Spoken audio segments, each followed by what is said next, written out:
We are live. Good morning, students. Welcome back once again for Accounting Standard 10 Depreciation. Very good morning, Divya, Pinky, Ashima, Priya.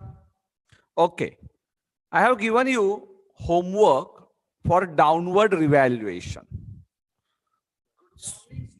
So now, downward revaluation. So first case, yes, what was the first case? Revalued up to rupees. This is the upward revaluation. Okay. For valuation, first time it is 70, downward revaluation. So for downward revaluation, you passed entry, P&L account debit, rupees 30 to asset 30. Yes, correct. And after that, subsequent revaluation. What was the entry? What is the entry? Tell me fast. Revaluation rupees 60. Yes. P&L account debit. Please tell me homework fast. P&L account debit to land account. Yes, correct. So revaluation account debit 10 to land 10. If suppose it is 85, revaluation to rupees 85. So 70. Your asset comes down by rupees 30 and now it is upward revaluation.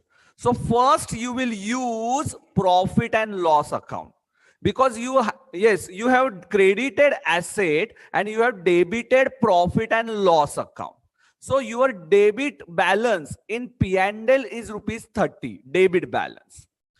So while crediting P&L, so suppose if there is upward revaluation, you will credit P&L up to rupees 30, up to rupees 30. So entry is land account debit 15 because now you are at 85 rupees and you moved from 70 to 85. So entry will be land account debit to P&L.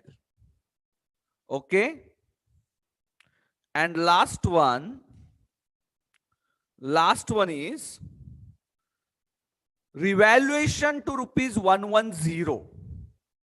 So revalued means it is beyond our cost, that is rupees 100. So up to, for there is revaluation of rupees 40, but up to 40 first, up to 30 P&L account is credited. So land account debit to P&L because we already have balance in P&L 30. And then revaluation surplus is rupees 10. So write down your answer fast. How many of you solved it correctly? Tell me. Yes. So downward revaluation, first time it is 30. So you can use P&L balance up to rupees 30. Remember.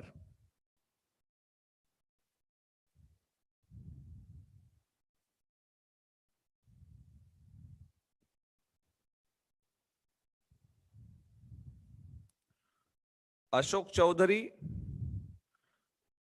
please maintain decorum. You are in the group. I don't want any nonsense.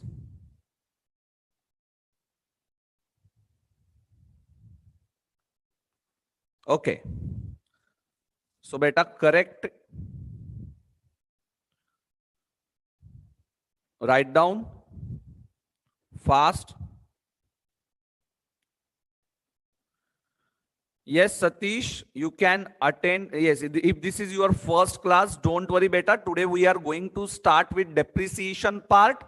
And second one, we are going to start with accounting standard 11, which is very, very interesting. Okay, I hope you have completed the homework. How many of you solved it correctly? Yes. Vignesh, very good, beta.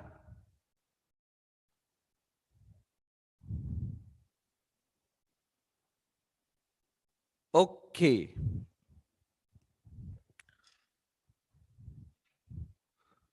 Okay, so first we will take a revision. So for revision, I will call Mr. Yash today. So Mr. Yash, come fast. So first we will do revision. Okay. Why rupees 30 in P&L? Because we already debited profit and loss account. You can see here. Profit and loss account debited by rupees 30 first time. So you will credit up to rupees 30, up to rupees. And after that, it is revaluation surplus. I will show you one chart of ICAI only. It is very interesting chart. And I also have same chart. So you can see this is a conclusion part, beta. This is a conclusion part. Revaluation. You can see this chart. Revaluation, if there is increase, credited directly to owner's interest under the heading revaluation surplus. I already explained you, if there is increase, you will credit revaluation surplus. Exception, when it is subsequently increased, then again revaluation surplus. And if it is decreasing, means first time it is increasing and after it is decreasing, then recognize the statement in profit and loss account to the extent that it reverses a revaluation decrease on the same asset previously recognized. So first you will use revaluation surplus for decreasing, and after that you will debit profit and loss account. So I already explained you this. Decrease, charge it in the statement of profit and loss account. Okay, so P&L account debit to asset, and after that exception, when it is subsequently decreased, and decrease should be debited directly to owner's interest under the heading revaluation surplus to the extent any credit balance in the revaluation surplus. So I already taught you all these things. So increase and decrease. Okay, very good. Now first I will take a revision. So Yash, come fast. Give me your notebook. I will ask you some questions. And after that to Srushti.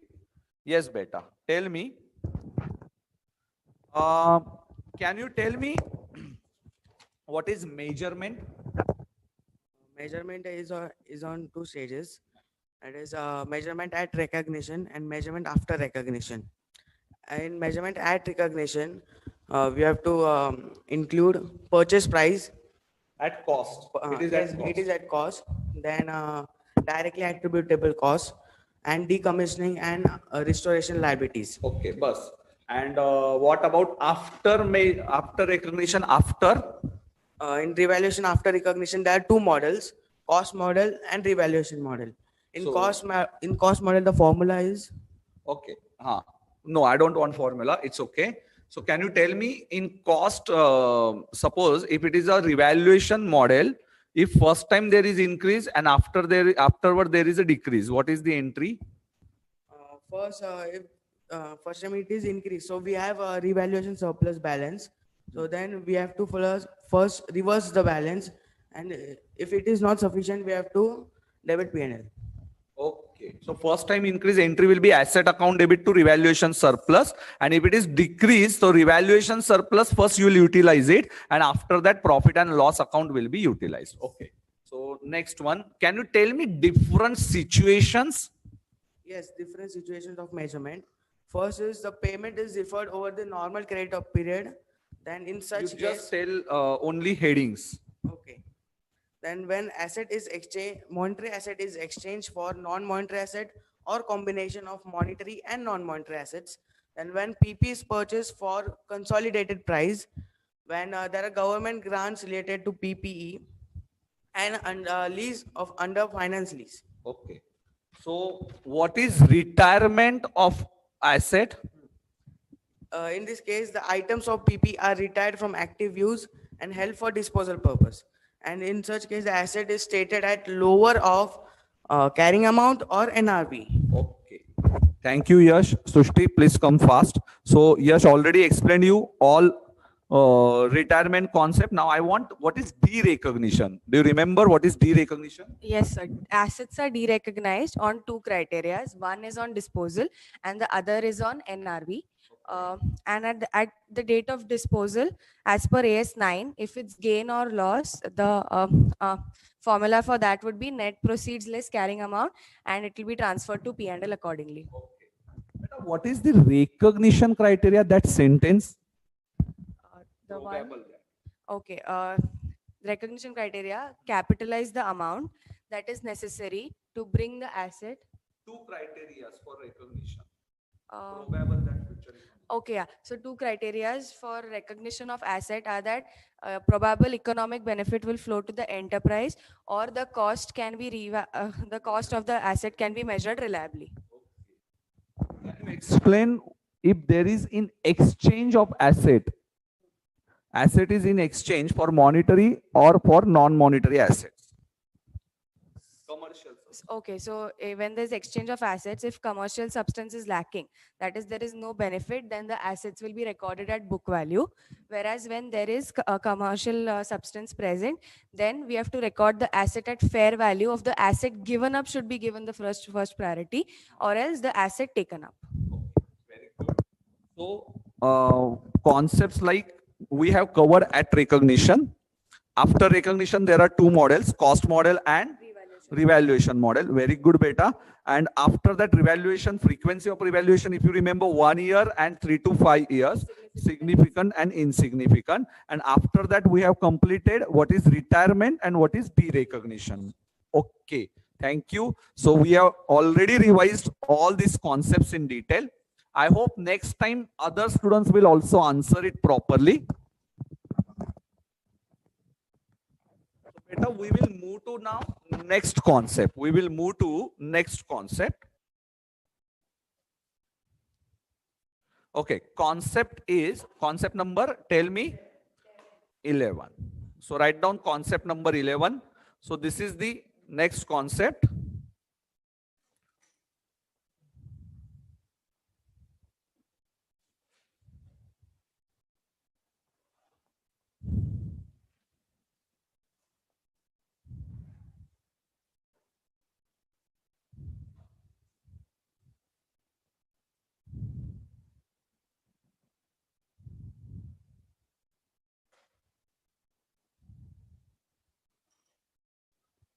Okay.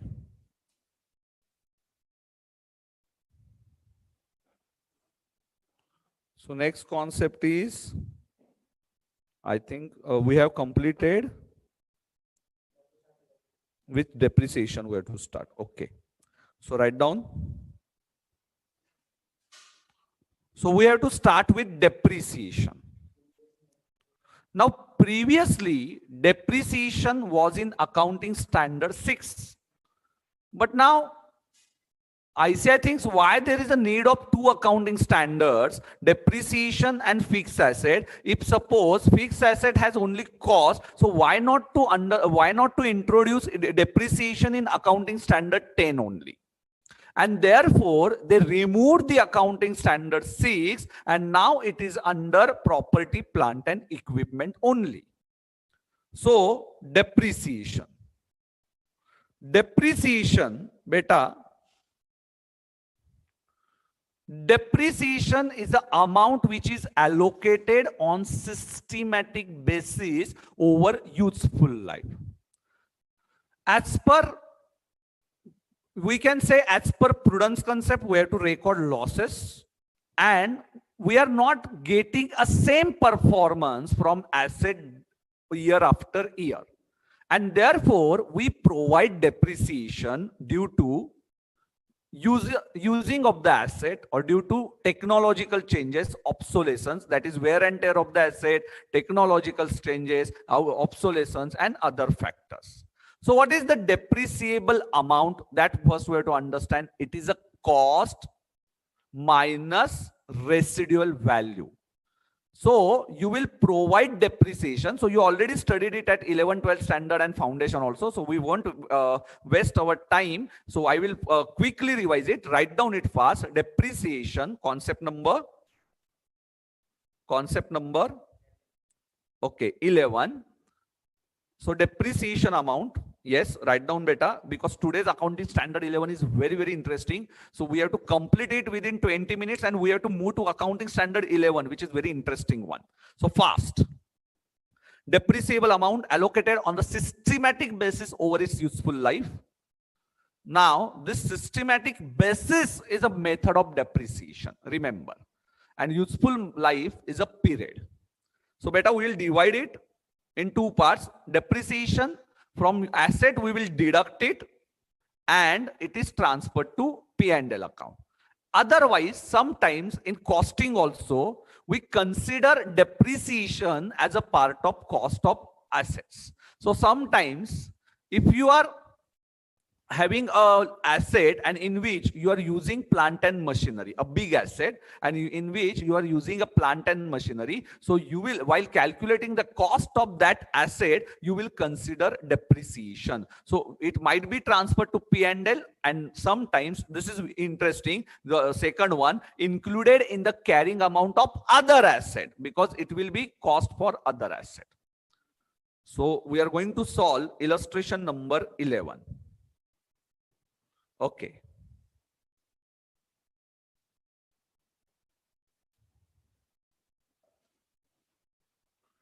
Decommissioning expenses I have not considered because I think it is irrelevant. Sometimes if it is irrelevant and we have as a short of time, if I think this is not important, so I will skip it. So don't worry, Atulji. Yes, Aditi ji, very good beta.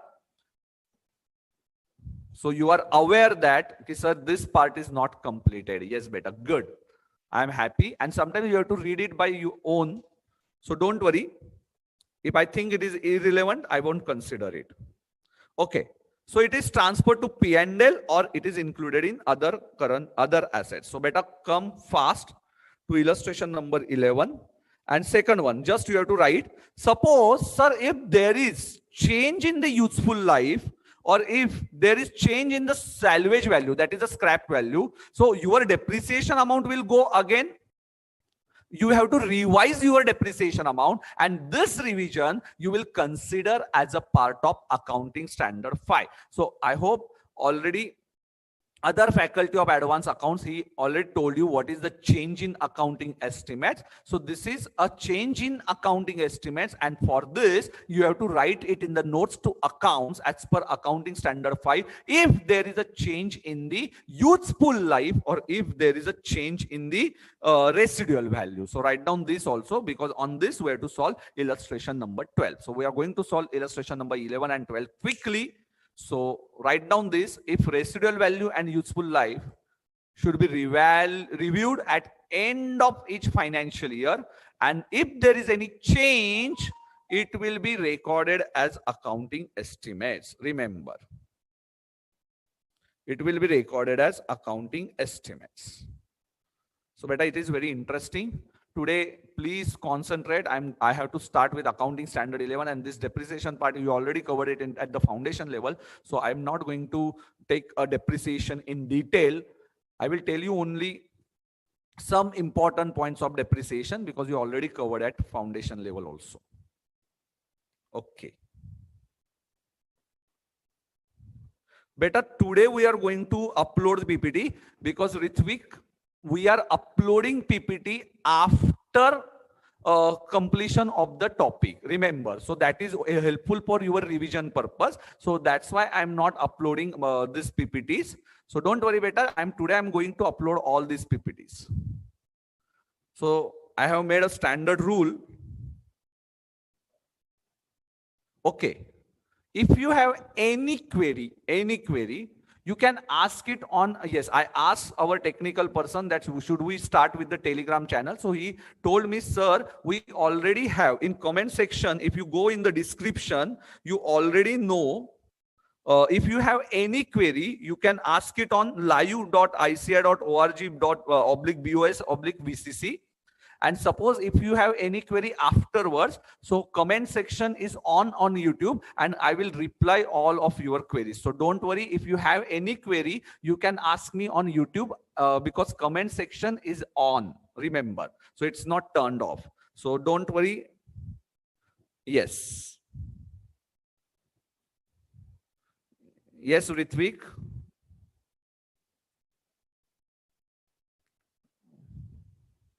Ritvik is also very active on group. Rohit Kumar. Okay. So now let's start with the illustration number 11 and illustration number 12. And I always request you all to please come in the live session, answer all my questions.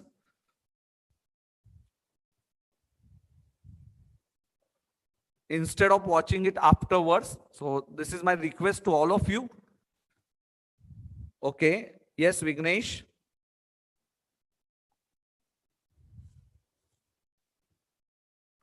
Entity A has a policy of not providing for depreciation on PPE capitalized in the year until the following year. Beta, what they are asking is, suppose if they are not providing depreciation, whether it is allowed?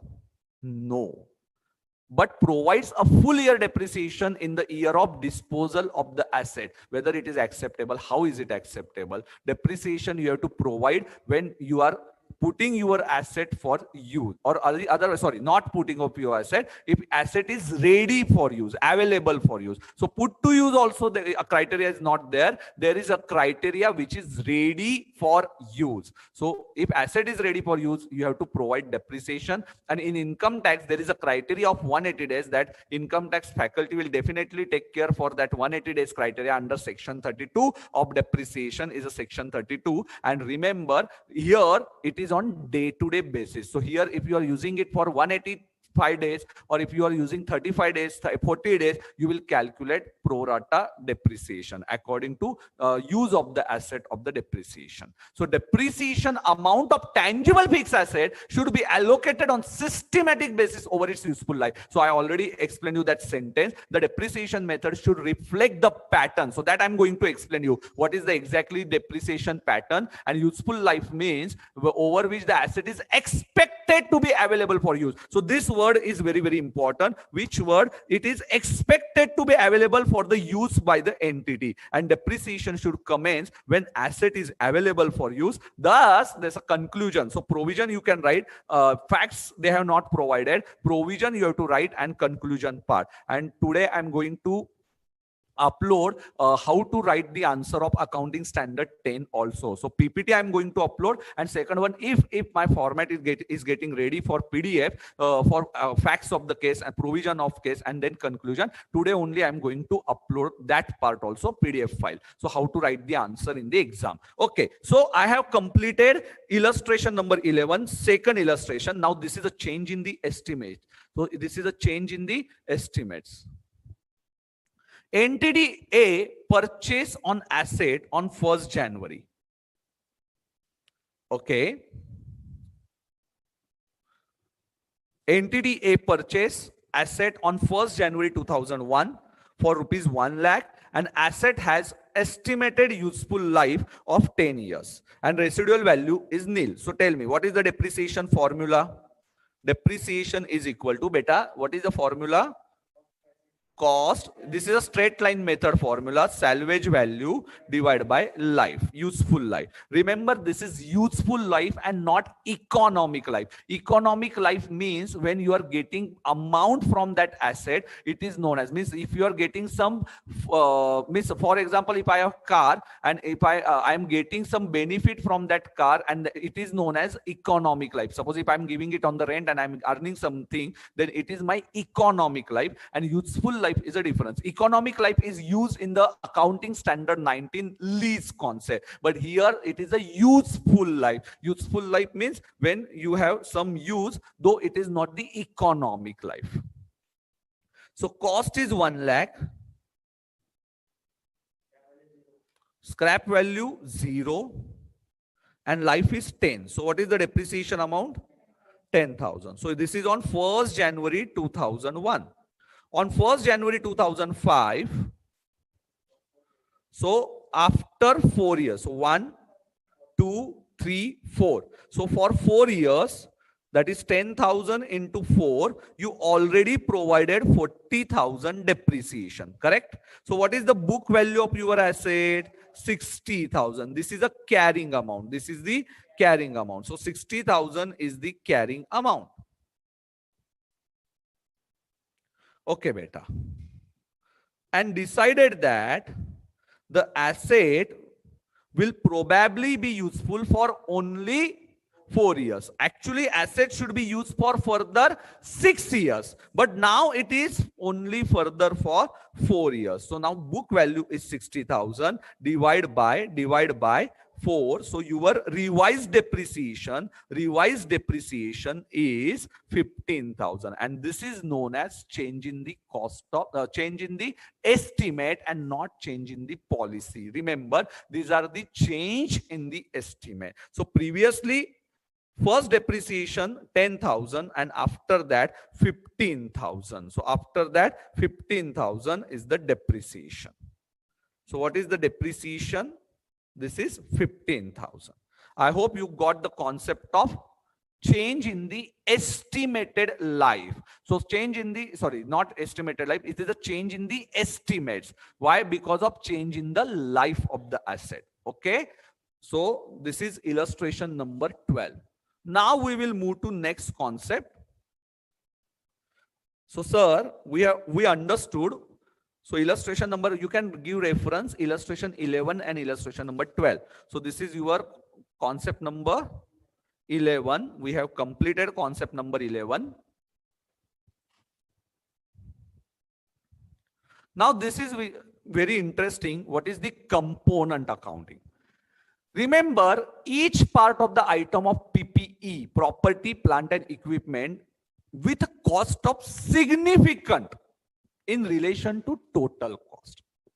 So suppose if your part of the PPE is significant. Sir, what is the example? Suppose you have aircraft, and in aircraft there is having airframe and engines are significant components. Otherwise, suppose here I have one AC, and for AC we have compressor.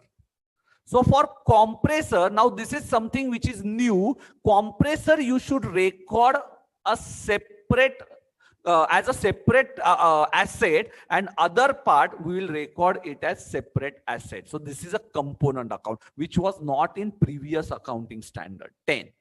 So component accounting, a part of PPE with a significant cost should be depreciated separately. So engine, you will record it separately for, and other parts you will record depreciation separately. So this is a component accounting, and this is only advised and it is not mandatory. Now you have to see to your management cost also. Suppose it is very difficult to cut down your assets in different components. Yes, this is again a decision of management. And suppose if it is possible, if you can appoint technical person and he will give you different lives of different components, in that case it is possible. But if you ask for one small trader, sir, do component accounting, in that case it is not possible. So first you have to see, it is advisable that you go by component approach, but it is not mandatory. Remember, so for small organization, it is not compulsory to use component accounting, but it is always preferable to do component accounting, and it is given in the property, plant and equipment. So this is something new, which is not there in the old accounting standard. It may have useful life and depreciation method same as another significant part. Suppose you have two significant parts of your asset. In that case, you can merge those two significant parts if they have a same life, useful life and same depreciation method. So I have not explained you yet methods, but yes, definitely if useful life are same, in useful lives are same, in that case you can merge those components together, though they are separate significant components, but you can merge them with each other. Okay. So write down this. Such parts may be grouped together to determine the depreciation charge. So write down this component accounting, which is new concept. And definitely accounting treatment. Depreciation you will charge to profit and loss account, but you will give separate separate components का separate accounting. तो आपको याद रखना है yes कि अलग अलग components है तो हम लोग उसको अलग अलग अकाउंट्स के हिसाब से अलग अलग एसेट्स में, एसेट्स तो वही रहेगा but we will convert them as a significant, जैसे कि सिग्निफिकेंट पार्ट्स है उस हिसाब से उसका अकाउंटिंग करेंगे। So component accounting, you will break your asset in different components. Why? If it is significant parts. If it is insignificant, so don't divide it, it remains as a other asset. Okay. Okay beta, this is new for Bhavya. Yes beta, Bhavya.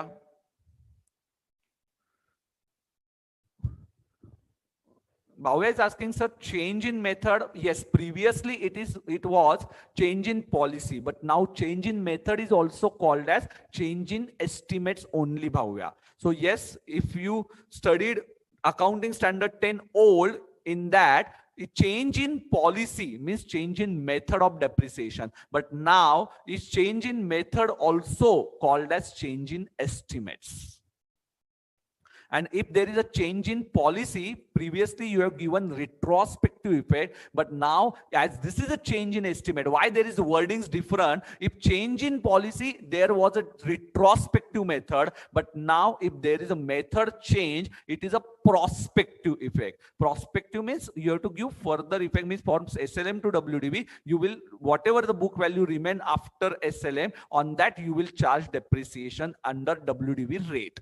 So that is the prospective. So now life is very simple. In retrospective, we have to calculate it once again from the beginning. So now it's very easy to calculate depreciation as there is a prospective method. I'm not going to explain you what is retrospective method because it is out of syllabus now. Okay. Yes, Amir. After explaining it in English, because some students are requesting me from many days, sir, please tell me in Hindi also. Some are Hindi medium students also, and therefore I am using Hindi in between, but I already explained it in English and then I will use Hindi language. So Amir, sometimes, yes, I have to use Hindi because of some vernacular background students. So please spare me for this. Okay.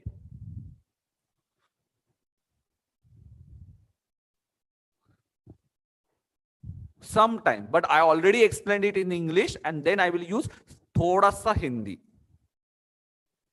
Okay.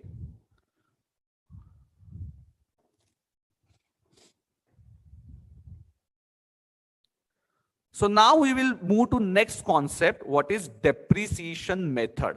So depreciation method is straight line, diminishing balance, units of production, and revenue based method. Beta, I want to know when to use straight line method and when to use diminishing balance method. So please give it in the comment section, your comments. Yes, when to use straight line method and when to use diminishing balance method. I don't want answer that is it is given in the question, please.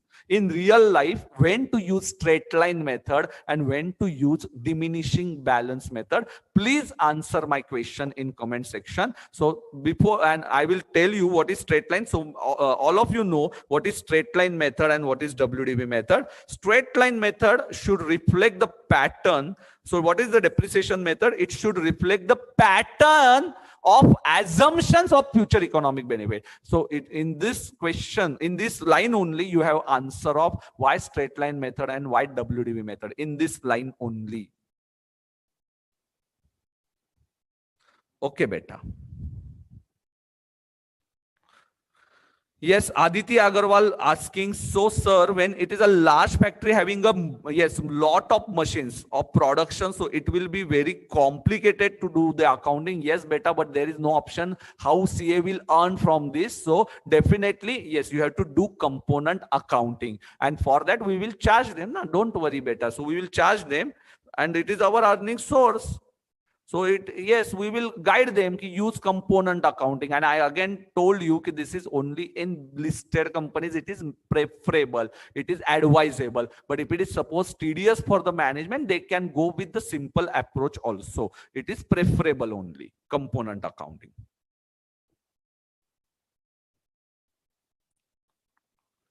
No, beta, Aditya, you are wrong.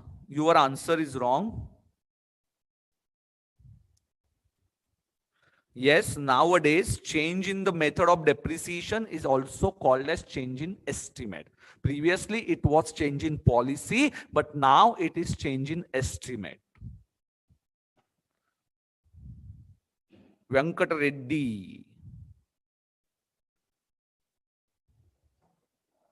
Yes, Ashok Kumar Chaudhary.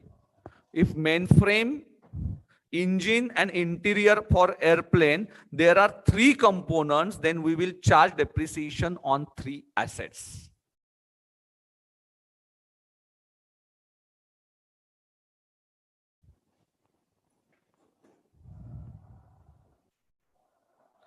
No, beta. Now I will tell you the answer. Straight line method is used if asset is giving a same performance year after year. For example, now your Activa is not, or your any moped vehicle, it is not giving you a same performance year after year. Our average of moped is normally getting down, and therefore we use diminishing balance method. So normally 90% assets are of diminishing balance. We use depreciation method, diminishing balance only. There are some assets which are giving you the same performance after year after year. So remember, normally in income tax also there is only one asset. So who studied already income tax, tell me the asset having a straight line method of depreciation. Tell me in the comment section. And diminishing balance.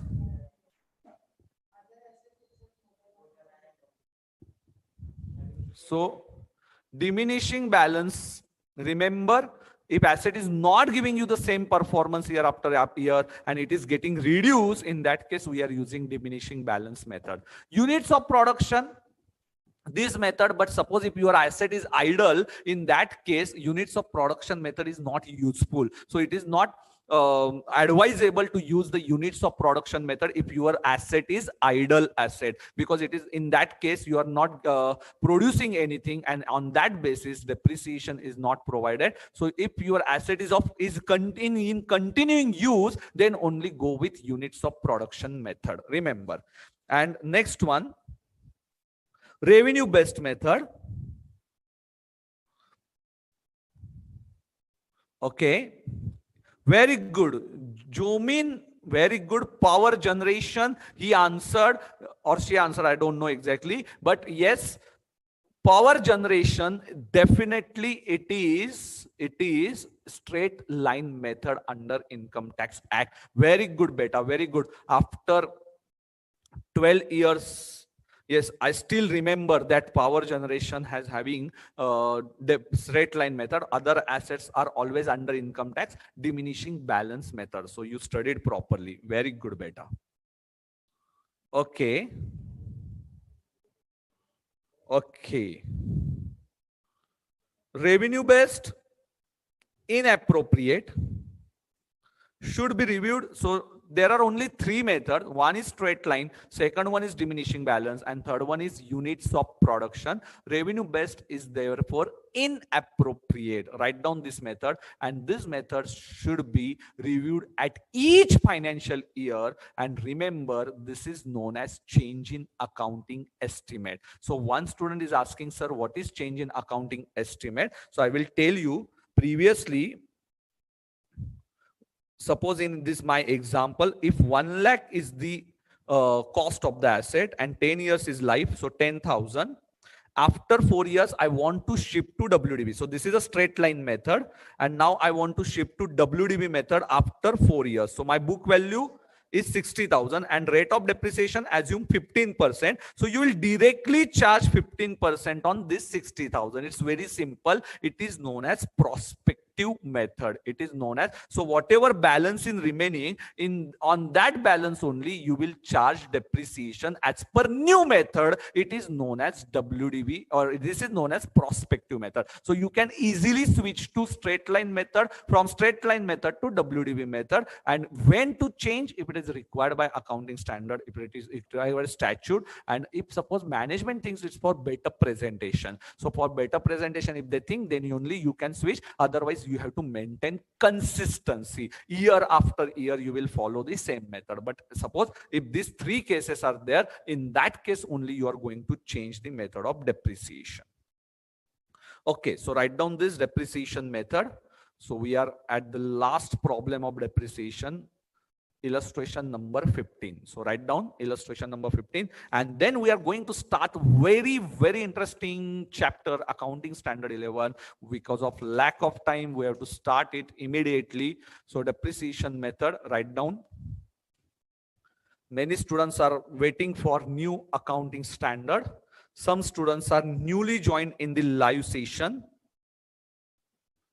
Unit of production method beta means when, yes, if suppose if you are taking total units, suppose, so I will explain you what is units of production. You already covered this in foundation, but it's okay. Some students are from direct entry, so I have to explain them. Suppose if your life of the asset is 5 years, and in this 5 years, in first year you are taking 1 lakh units as a production. In second year you are taking 2 lakhs, 3 lakhs, 4 lakhs and 5 lakhs.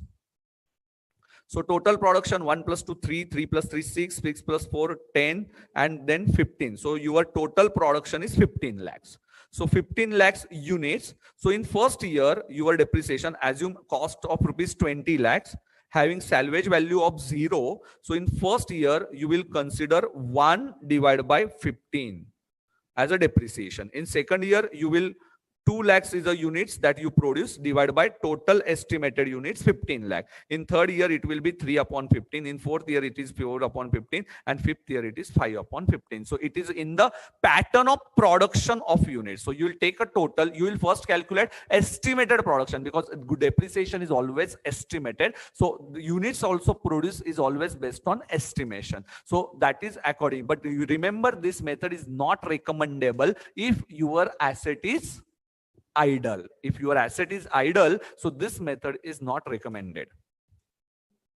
Yes, you have to take production every year, then only this asset is useful, this method is useful. So yes, solve question number 15 fast. Solve question number 15. Yes, beta Nandishwaram, I'm receiving your answer. Revenue based means, beta, revenue based means whatever earnings that you have. Revenue means it is not always on earning basis. Earning is not important for depreciation calculation. So revenue based is not allowed. Remember, only cost basis allowed. Revenue based means, suppose if I am earning from that asset rupees 10 lakhs in the first year, then I am earning 15 lakhs, then I am earning 20 crores rupees, from 15 lakh to directly 20 crores. So this earnings is not proportionate, and therefore you can't use the method of revenue based generation.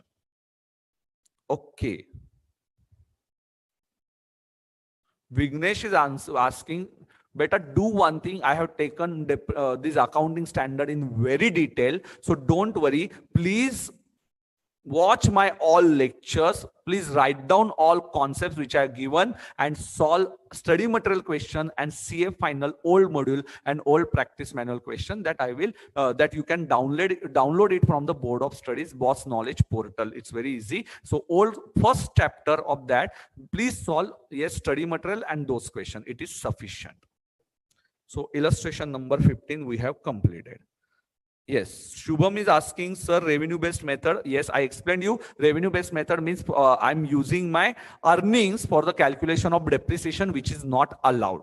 What inflows I generated.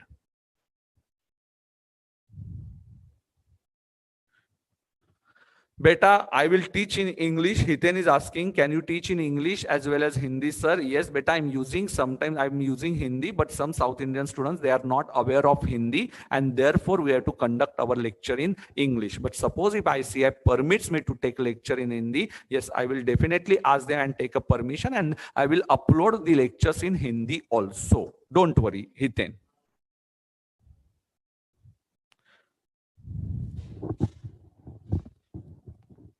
Yes. So read question number 15. Yes, beta. NTDB manufactures industrial, chemical, and uses of blending machines. Okay, blending machines, as you are aware, to mix products. The output of blending machine is consistent from year after year. So if it is year after year, I already explained at the starting only. If there is a consistent production and there is no reduction in the assets performance, in that case you can use straight line method. So I already answered this question at beginning only. However, maintenance cost increase from year after year, and new generation, it is of not important. Why? Because here we are going to use, because it is giving us the same performance here. That maintenance cost is a day-to-day servicing cost, so that is the required cost, and this does not affect your method of depreciation, as it is giving the same output over years. Same output over years. Yes, Vignesh. Yeah, Vignesh. झूठ मत बोलना. You are not a new student. You regularly comment in the live session. Okay.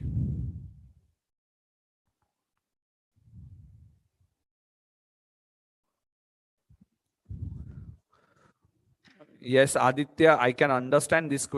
This course is in English, international lectures today.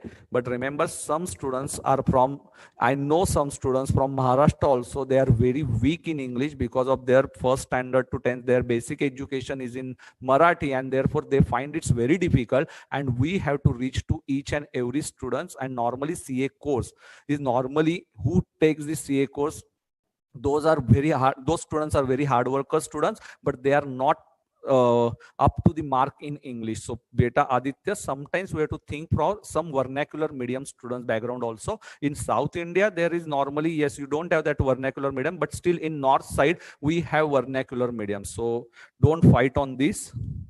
Okay. Okay, and remember, a teacher is that teacher who can explain each and every student. Language is not barrier for my subject, but if he explains everything in detail, and suppose a student can understand it properly, then only he is a teacher. Remember, here we are not doing anything, means according to my side, I'm going to explain you each concept in detail, and therefore please, some students language is not the issue, and for my subject definitely there is no issue. Okay.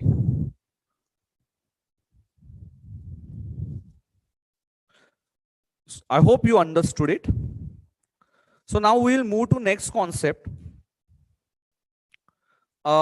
commencement of depreciation. So not next concept, it is the same concept. Under depreciation only you have to write when to commence the depreciation. So definitely if asset is ready to use, then you will available for use, ready to use, then you will provide depreciation. It is not put to use, so it is not put to use.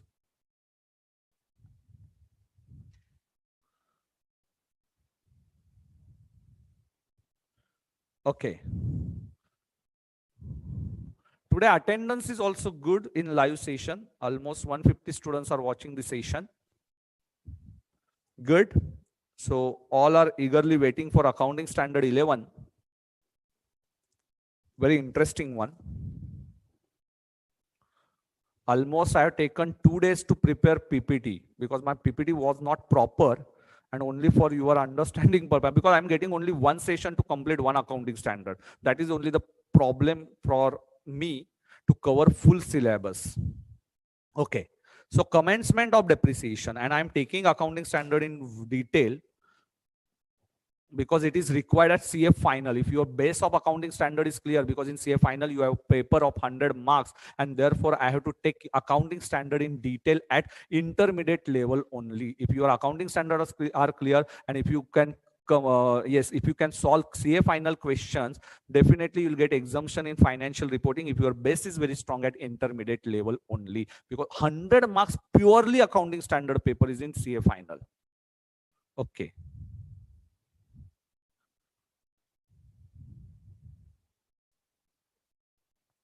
Rohit Kumar, I never forgot you, beta.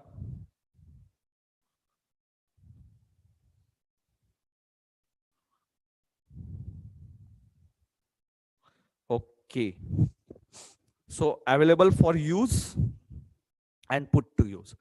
And basically, I'm telling you, friends, if you have any question, please, suppose if it is not possible to question in the live session, please you can question it afterwards on YouTube channel also. I find many students are not even watching that after lecture YouTube channel, and they are not replying also. So if you have any query, normally Rohit Kumar or other students who are regular in the class, and if you want to ask any query after lecture, you can ask me on YouTube also. So don't worry.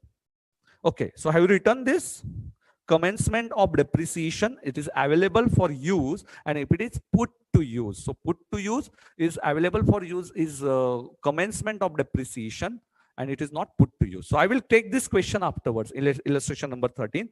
Just first we will complete this cessation of depreciation. Cease means when to stop depreciation. So method 1, and there are two methods. So write down method 1, cessation. If your residual value is greater than your carrying amount, then definitely you have to stop your depreciation beta. So this is the method number 1, when your asset residual value is greater than your carrying amount.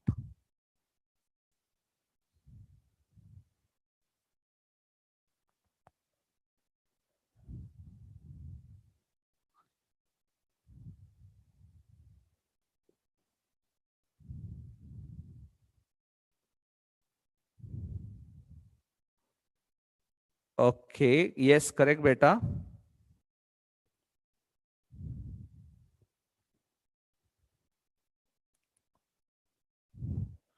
Beta Shivam Khurana, really I don't know when taxation classes are going to start. But yes, definitely ICAI is working on it, and next month's schedule we will get it definitely in 2-3 days only.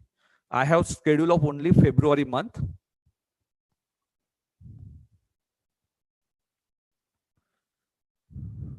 Jamil, some YAT students are also there. So sometimes ICAI, they do not put comment section on, but in my, I think in my on my lectures, comment sections are always open according to me.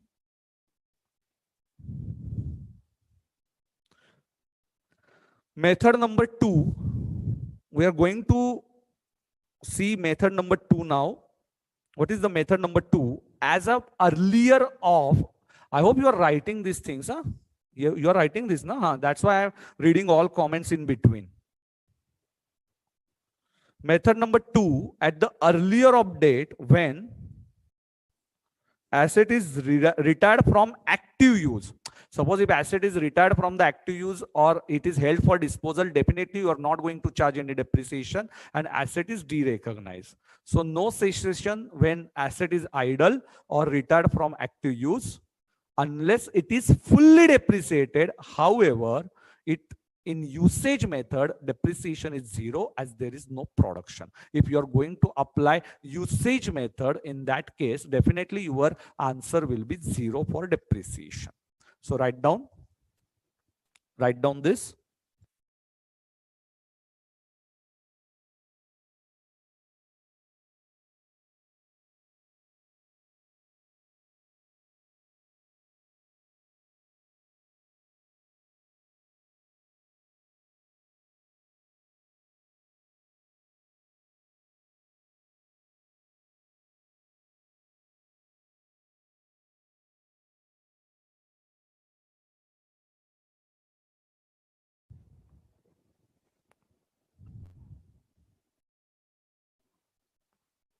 Ishika is telling, Are Ishika, after at 7:30, your first comment is on 8 o'clock, beta. Normally, you are very regular in the class. Some students, really, I'm missing them. Huh? I wish if you come in the live session of my subject, face-to-face batch. Hey, Rohit Kumar, I am really not aware for Jan Foundation exam result.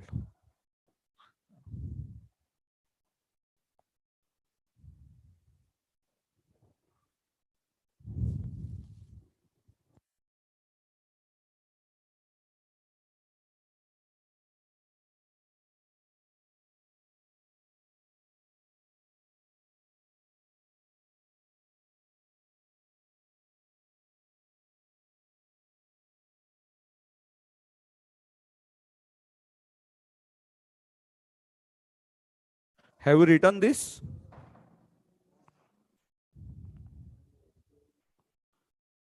Yes, Jamil beta.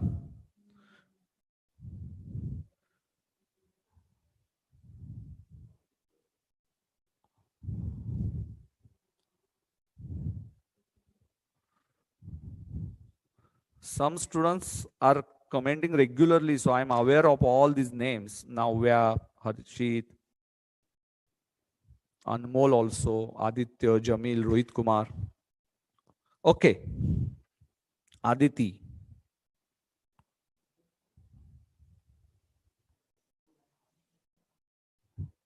Beta, one exemption if you are getting, it is not useful for another subject, another group. It is useful only for that group. So Aditi, if you score exemption 60 plus in accounts paper, it is only for that group. You can't use it for second group, beta, Aditi.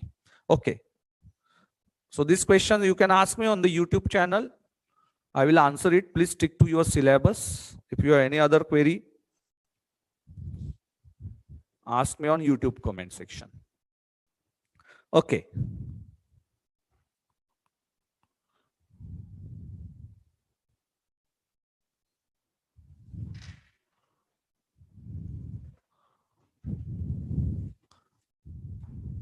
From which city you are teaching? Beta, actually it is not allowed, but still I will tell you, I am teaching from Pune. Okay, completed. Yes, Kirtana is always regular. Acha, last part is disclosure. I'm not going to take this disclosure part because this is not never asked in the exam. What is the disclosure of accounting standard 10? But yes, definitely in real life, it is very, very important what to present to your user. So I will show you it for practically for each class you have to present it, others then even revalued amounts, and this is encouraged, that is component account is encouraged. So remember, so these are some disclosure, but there is a huge list of this disclosure, and so I'm not going to take it in detail. So depreciation we have completed, you can change the method, and we left with only one problem of depreciation, that is question number 13. And one more question is there, I forgot to take. A 16 I have given it in the homework. Correct. So 16 is actually, it's related to contingent income. So you cannot record this in your books until the income is receivable. If you are not sure about your income, you can't record it. So read this question in detail. So illustration number 16, gain on replacement of insured asset. If insurance company, if it is not receivable, if you are not sure that insurance company will give you your claim, in that case you are not going to record it is a like asset. So whenever claim is sanctioned by the insurance company, then only you will record it as insurance receivable account debit to insurance. So you will definitely record the loss of asset at the beginning only. You don't wait for the insurance claim, or you don't record at insurance as income until it gets sanctioned. Acha, that's question number 14 is also very, very important. It is in case of cessation, when to cease. So question number 14 is remaining. So I will first complete.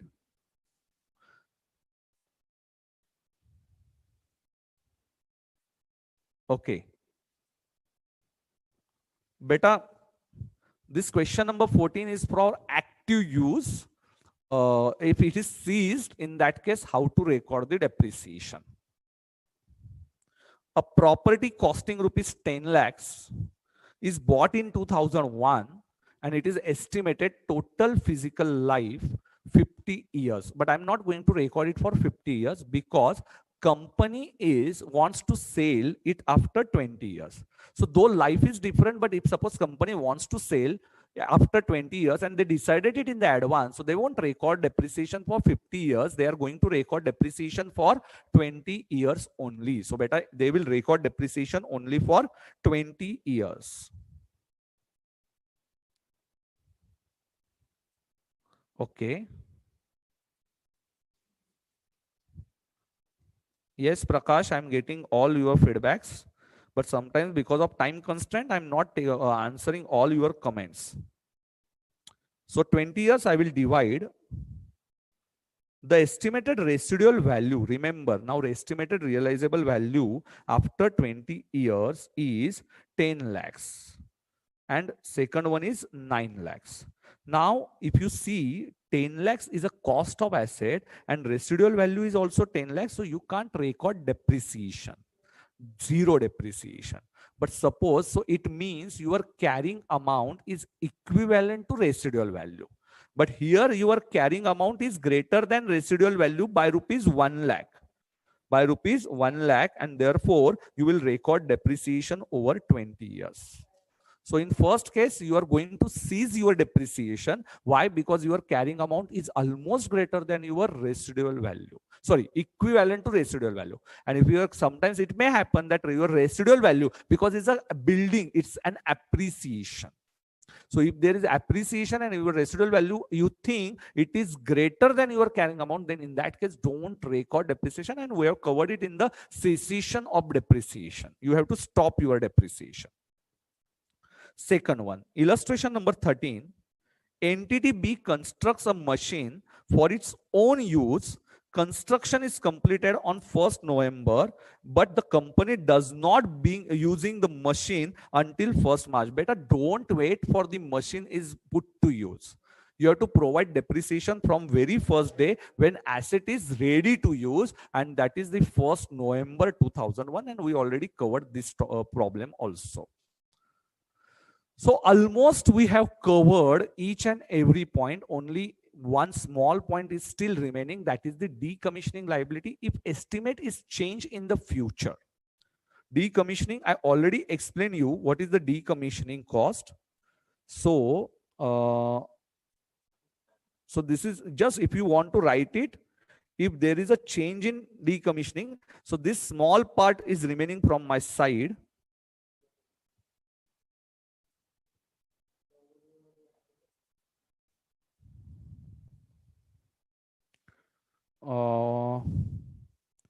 Changes in S. Okay.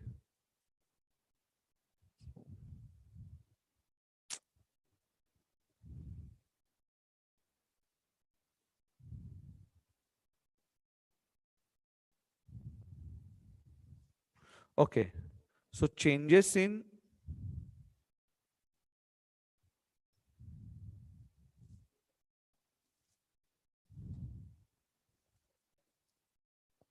existing decommissioning.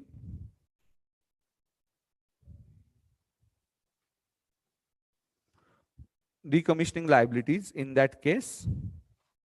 Suppose changes in decommissioning. Decommissioning means restoration cost. That cost you are going to incur in the future, but you will record it today only. And suppose now you think that cost is getting changed. In that case, what is the accounting treatment? If your liability is getting increased, so your asset will also get increased because of dual aspect concept. If you if you decided that decommissioning liability will be 1 lakh and now you change it to 1,20,000, so your cost will get increased by 20,000. And therefore asset is gone up by 20,000. And if you think your liability is getting reduced, in that case you will deduct it from the asset. If you want to write this, yes, write it. Decommissioning, this is the last part. Changes in existing decommissioning liability. Yes. Okay.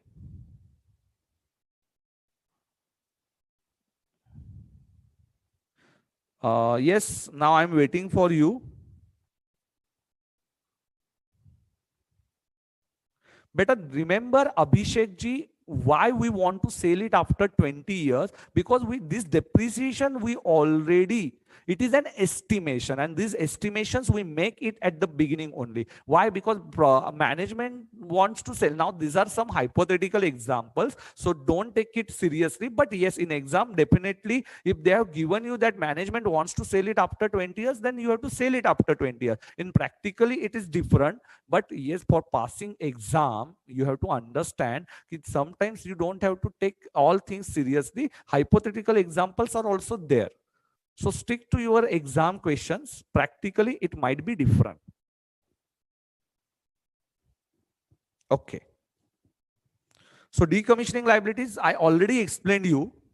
So this is the last part of this accounting standard 10. Big accounting standard, almost 32 to 40 pages. We almost took 3 days, 2 days, 2 sessions, 3 sessions. First session 1 hour katha, second session 2.5 hours, and this session 1 hour. So I, yes, explained it in very detail. And this property plan, and do one thing, write down all concepts and make a chart of this overview. So normally I will tell you that how Yash and Srushti they are practicing. They normally write all concepts on first page, number 1, number 2, number 3, and they try to tell all concepts in detail to each other, and that is the way they are doing practice. And I hope you are also doing the same way. You can give these concepts, or you can tell all concepts to your own only, otherwise give it to your friend. This is a way how you should understand. Beta, how is decommissioning is useful for company? Decommissioning is not useful. It is not useful. It is that they are going to incur it in the future. If suppose they want to break their assets, suppose you have a furniture, and if you are using it up for 5 years, after 5 years you want to break your furniture, and this is decommissioning liability that you are going to incur in the future. I know one person who bought furniture, or this is not means this is constructed furniture in his house, and he incurred almost 15 lakhs rupees to construct the furniture, and for removal he incurred 2.5 lakhs rupees. So that is decommissioning expenses. After 5 years, he changed his interior, and he incurred, in that case, he incurred 2.5 lakhs rupees only for removal of the furniture. So that is the decommissioning charges.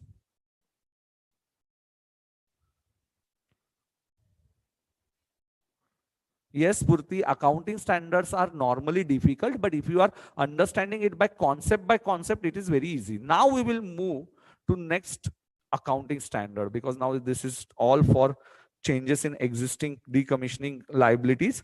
But how many concepts? This is the last concept. Yes, so we have completed totally, we divided this accounting standard in 12 concepts. We divided this in 12 concepts. And I hope you understood it.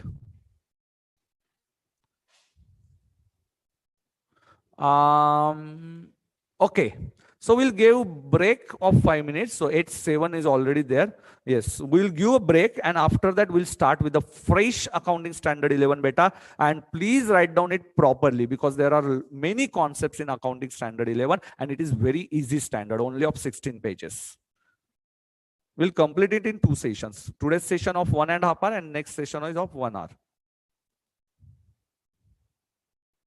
So break of 5 minutes. Okay.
Let's start with accounting standard 11, the effects of changes in foreign exchange rates.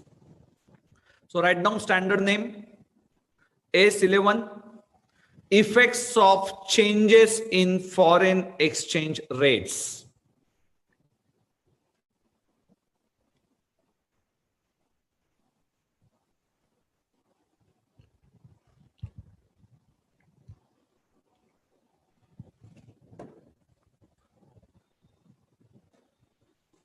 Leave one page for all concepts, or make a summary of all concepts on first page and write down from second page.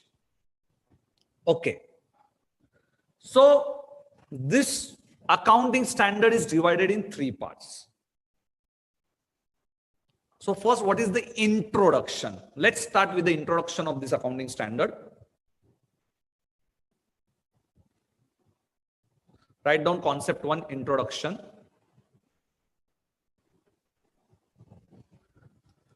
This accounting standard gives you accounting treatment of foreign currency transactions and foreign operations. Tomorrow we are going to, day after tomorrow, we are going to see what is the foreign operation. So today our target is to complete foreign currency transactions. So divide it in two parts. Accounting treatment, one is foreign currency transactions and second one is that foreign operations.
Sorry students, a technical issue.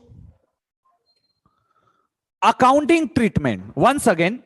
So we have started with accounting standard 11, effects of changes in foreign exchange rates, and we covered what is the introduction part. Introduction is accounting treatment, that we are going to see what is the foreign currency transaction and foreign operation. Foreign operation I will take it in the next session, and now we have to see what is the exchange rate to use, effects of changes in exchange rates in the financial statement. ये हमें देखना है. So this is the accounting treatment.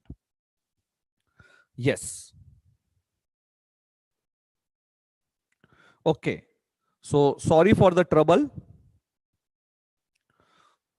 Now, what is the scope of this accounting standard? Very, very important. This standard is basically divided in three parts. Scope. What is the applicability?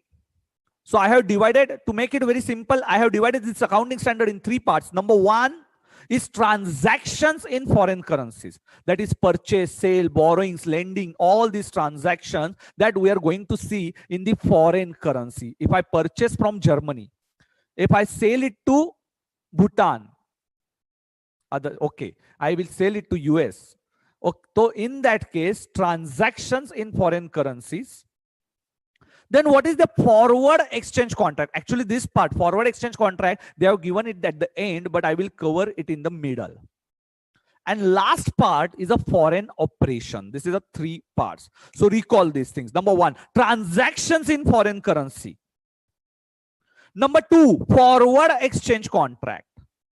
And last one is foreign operation. So remember all these three parts. One is transactions in foreign currency, forward contract, and foreign operation. Now this foreign operation, you have it in the branch accounting. I'm not going to cover it in the branch account because I will cover it in the accounting standard 11 only. So foreign operation. Okay. So foreign operation fast. This is the transactions in the foreign currency, forward contracts, and last one is a foreign operations. So this standard is divided in three parts. Write down.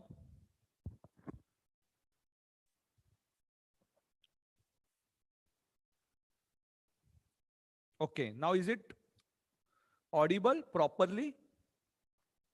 And can you watch my video properly?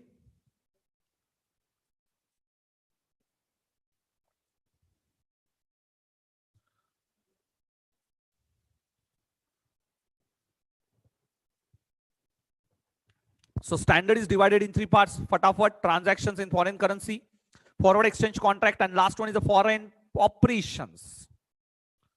Recall all these 3 points. It's very important. Don't write not applicable. No need to write. Just I will explain you. Specifying the currency in which enterprise prepares its financial statement. So these standards, it does not tell you which currency is preferable. Specify the currency means prepare it in the dollar or prepare it in the euro. It is not suggested. Specify the currency is not important in which the enterprise wants to prepare its financial statement. However, remember, if enterprise normally uses the currency of the country in which it is domiciled, means in India, we are using rupees. So normally our financial statements are in rupees. If you use a different currency, that is dollar, the standard needs to disclose it. Standard needs to disclose it. Why are you using different currency? ठीक है, जब Indian बीवी है तो US की बीवी क्यों चाहिए, पर ये क्यों किया वो बताना पड़ेगा भाई. Okay. So the standard also requires disclosure of change in the reporting currency. Reporting currency in India, we have rupees. And suppose if I want to change it to dollar, so why you are using the different currency? I can tell that my head office is in the US. So that's why I want to use dollar currency. Next one. Second one, presentation in cash flow statement. Presentation in cash flow statement. Keep some patience. Some students are asking, sir, what is forward contract? I'm going to explain it in detail. Don't worry. Presentation in cash flow statement. Cash flows arises in the foreign currency operation transactions. And second one is a translation of cash flows of foreign operations. That is, we are going to cover it in accounting standard 3. If you are getting some cash flows in the foreign currency, how to record it, and what is a translation, how to convert it into cash flows of a foreign operation in Indian rupees. Operation means I'm going to explain it is joint venture, associate, subsidiary, or branch. It is a foreign operation. And that translation, that is a foreign operation, means if you are a parent company, your subsidiary, associate, your joint venture, or your branch is called as foreign operation. Foreign operation. And translation of their operations cash flows into our currency is known as presentation in the cash flow statement. And that we are going to see it in accounting standard 3. And if other standard gives the details, in that case it is not applicable in accounting standard 11. It's very easy. Next one, exchange difference arising from borrowing adjustments to interest cost. Now, how to record interest cost in case of, and if there is an exchange difference, how to record this, that we are going to see it in accounting standard 16. And if accounting standard 16, so don't worry about this line, adjustment to interest cost, that I will teach you in accounting standard 16. And last, borrowing cost. And last one is a restatement into another currency for convenience of users. If user wants another currency, in that case, if you are restating your financial statement, that we are not going to see in this standard. Take a screenshot of this, and if you get time afterwards, you can write it if you want. So take a screenshot. I'm giving you exactly 15 seconds. Take a screenshot. If you want to write it, please keep some place. Okay.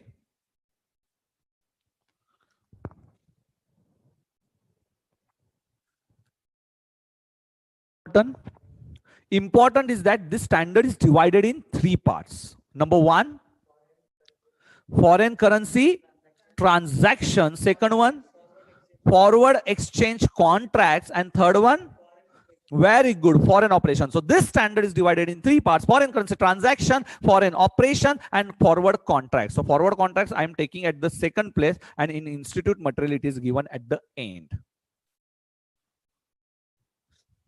Okay.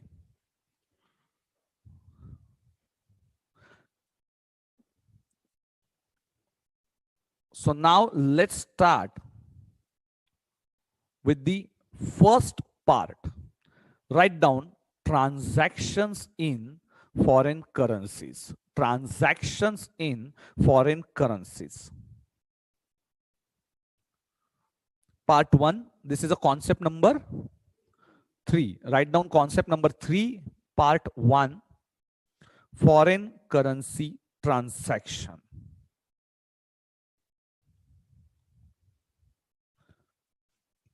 Okay, written.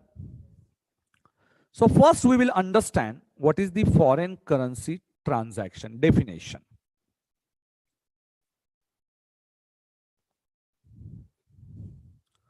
Now think, what is foreign currency transaction? Transaction which is denominated in or requires foreign currency. When you require foreign currency, tell me, if you buy goods from foreign country, or if you sell some goods to foreign country, or if you borrow or lend, if you borrow from US, then in that case you need foreign transaction. Suppose if you want to acquire some assets, or if you incur some liabilities, it is foreign transaction. And suppose if there are some parties to unperform forward exchange contracts, so parties for forward exchange contracts, so these are unperformed forward exchange contracts that I will cover it in the part 2. So these are some foreign currency transaction. So beta, what is foreign currency transaction? Let's understand. It is, write down, a foreign currency transaction is a transaction which is denominated in or requires settlement of a foreign currency. Buying or selling goods, it includes borrowing or lending, acquisition of asset or settlement of liability, and party to unperform forward contract, that I'm going to explain it in the part 2 and not now. So this is a part 2. Okay.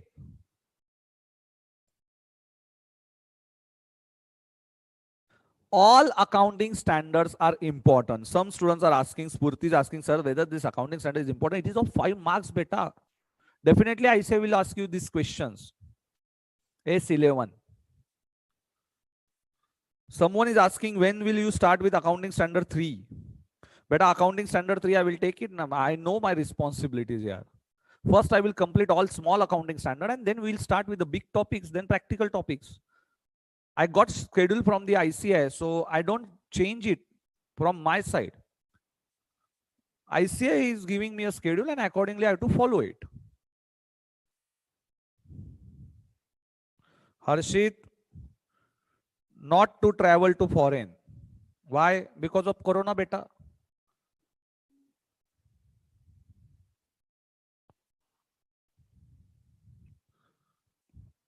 In Maharashtra also now, Uddhavji will tell to lockdown. Okay. Harshit, be sincere. Why to travel foreign? Okay, no, don't. Yes, take it seriously, and includes buying and selling of goods, borrowing and lending of funds, acquisition or disposition of the assets, and incurring of settlement of liability. And last one, for party to unperformed forward exchange contract. Completed.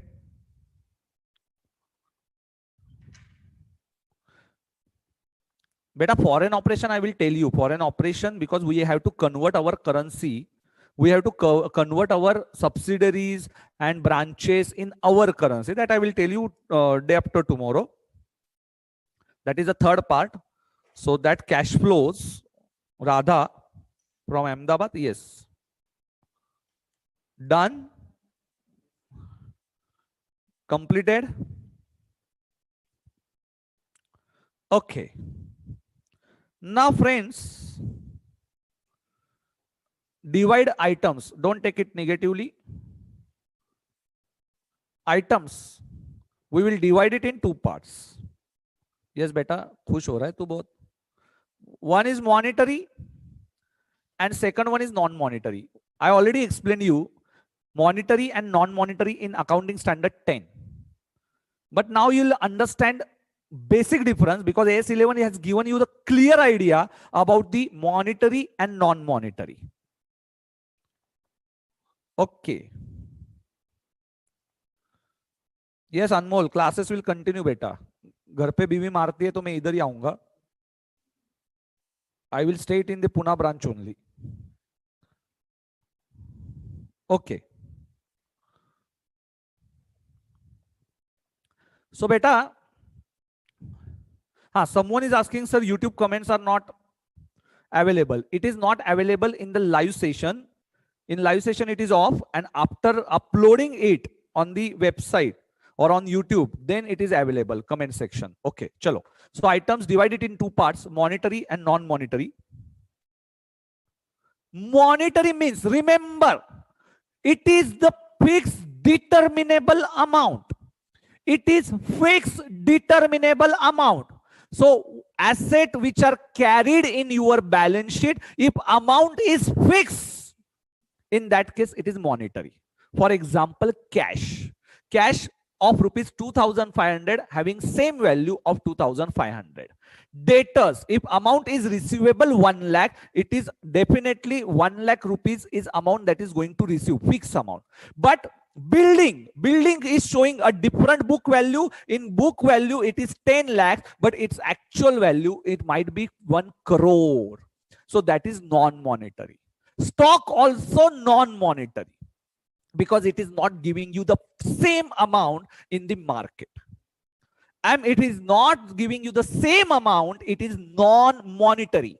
So what is monetary? It is a fixed determinable amount. Okay.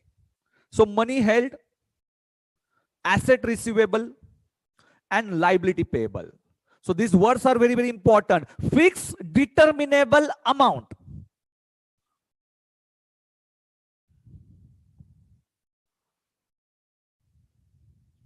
Okay. If this is a fixed determinable amount, means cash is receivable, cash, debtors, creditors are monetary items. And non-monetary items means other than monetary items. Example, building, fixed asset, inventory, investment in equity shares are all non-monetary items.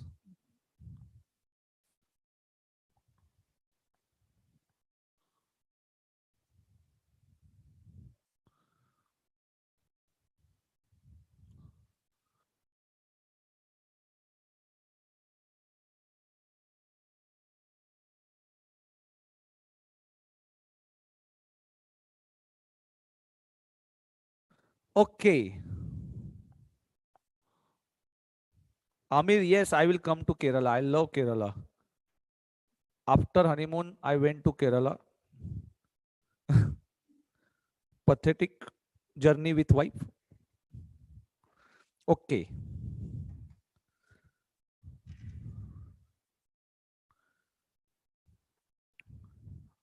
So illustration number 1, solid, fast. Illustration number 1. So write down over there. Have you written monetary, non-monetary? Non-monetary, you left it. Other items of monetary items. Examples: fixed asset, inventory, and investment in equity shares.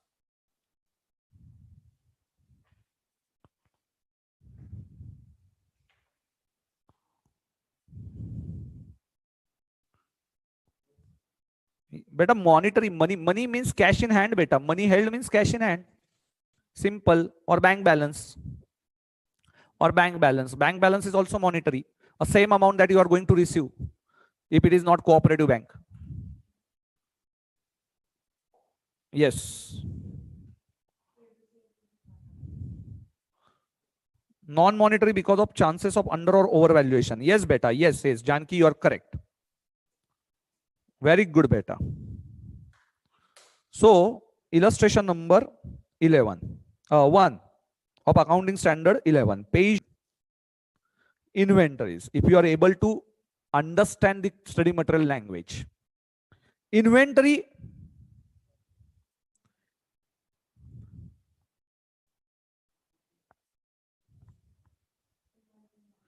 Yes.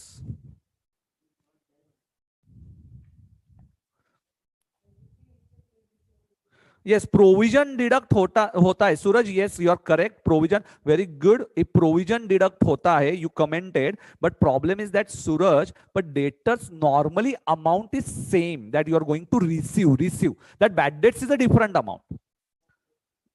Yes, but be optimistic. You will get full amount. Okay, so inventory is a non-monetary. Trade receivable is a monetary. Investment in equity shares is non-monetary, and property, plant, and equipment. Don't expect such silly questions from ICAI. They will never ask you such questions. Huh? Okay, so next one. Now you understood. Now we have to understand the accounting treatment. Now main part. So we understood what is foreign transaction. It is buying and selling of the goods, lending and borrowing.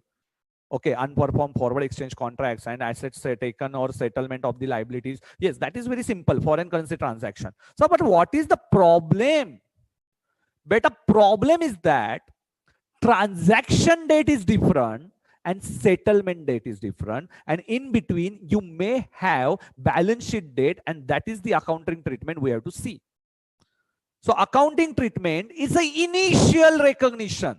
At what value I will record purchase if I buy some goods from Germany? If I'm buying some goods from Germany, at what value I should record it? At that time rate, $1, assume if I'm purchasing goods from the USA, $1 is equal to 50. And after that, $1 is equal to 55 at the time of settlement if he has given me a 2 months ka credit. If he has given me a 2 months credit, in that case, what is the settlement value? Settlement rate is different and spot rate is different. So friend, issue number 1 is that initial recognition of transaction. At what value we should record? At transaction date or at settlement rate? In between, you have value balance sheet. Suppose if you purchase on first pay and you got the 3 months credit. So in between, you have balance sheet. And last one, it is valuation on settlement date. So our standard accounting treatment, we have divided. First one is initial recognition, second one is balance sheet, and third one is our settlement date. So accounting treatment is different for different dates. So issue number 1, issue number 2, issue number 3, write down.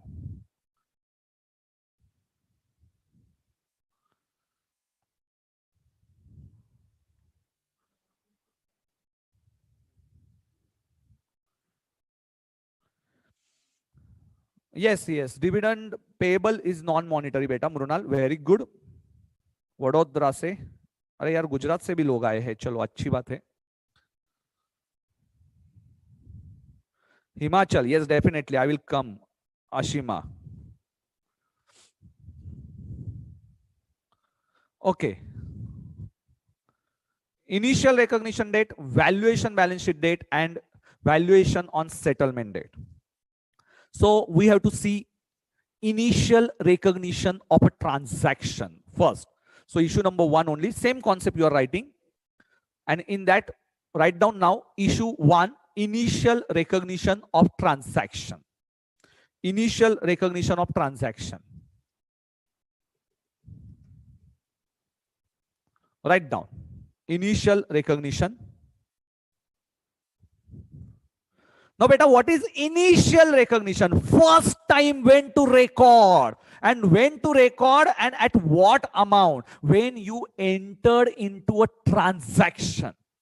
For example, if I'm buying goods and I have that invoice, so that invoice is the first day when I entered into a transaction. So when on transaction date, first entry on transaction date, first entry on transaction date. And at what amount? Basically, transaction date spot rate. Transaction date spot rate. Yes, I will tell you what is the transaction date spot rate. We will take one example. First, write it. So you'll understand it afterwards. So write it. First initial recognition at transaction date, and at what amount? It is the exchange rate on transaction date. That is a spot rate on the transaction date. Exchange rate on the transaction date.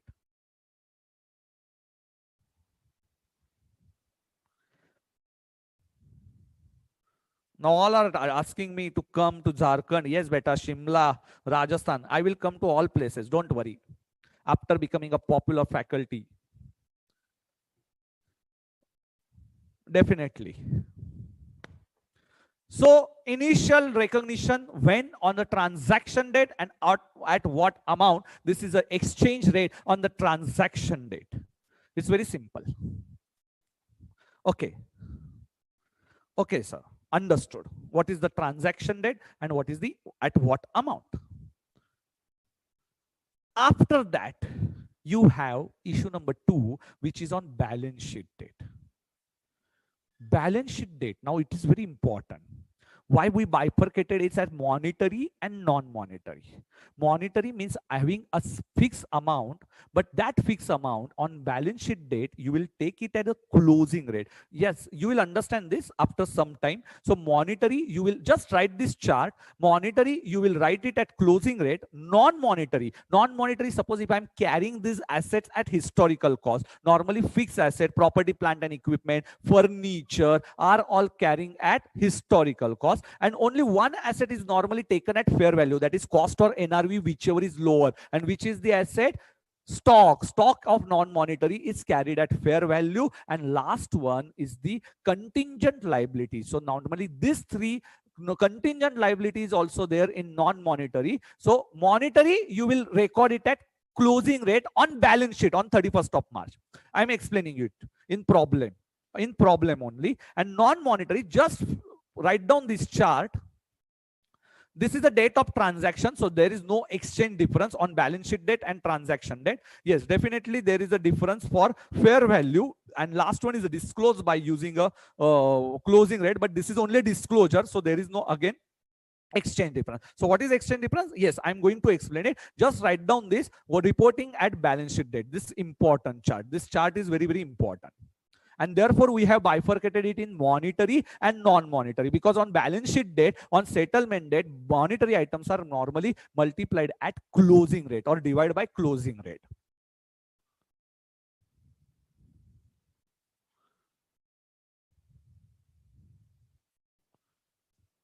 Okay.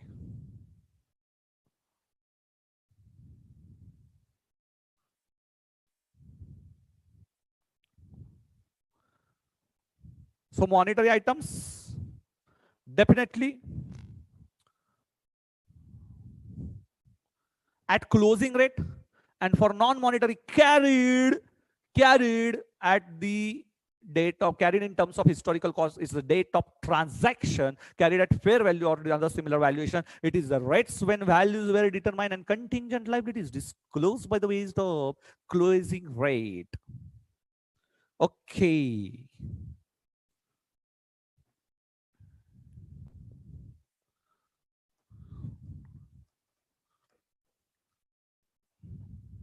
Okay.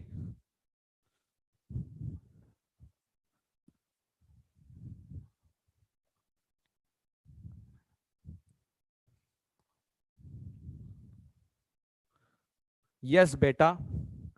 My dream. Yes, thank you for all of your support. Have you written? You have already written. Yes, you have already popular in our hearts. Excellent teaching methods, sir. You are popular enough. Hats off to your lectures, sir. Very useful. Thank you all. My dream is to make ICAI at number 1, and definitely I will work on it for day and night. And all of your support is important. Please pass it in this exam only. Any query, anytime, if you feel nervousness, please write it in the YouTube comment section. Whatever query you have. Okay. Have you written?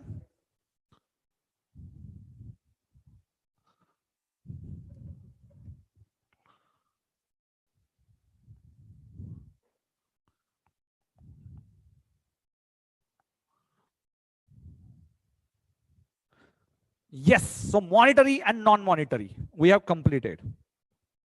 Valuation on settlement date.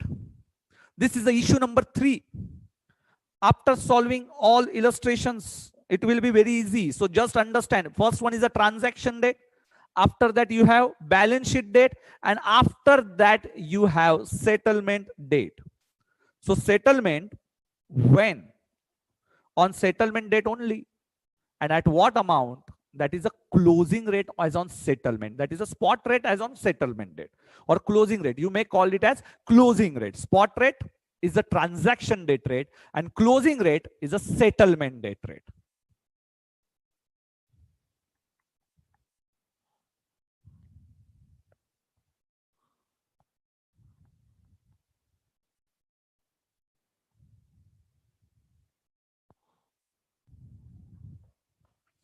At what amount? It is a settlement rate. So take one example. Yes, now we will see one example based on this question, on concept.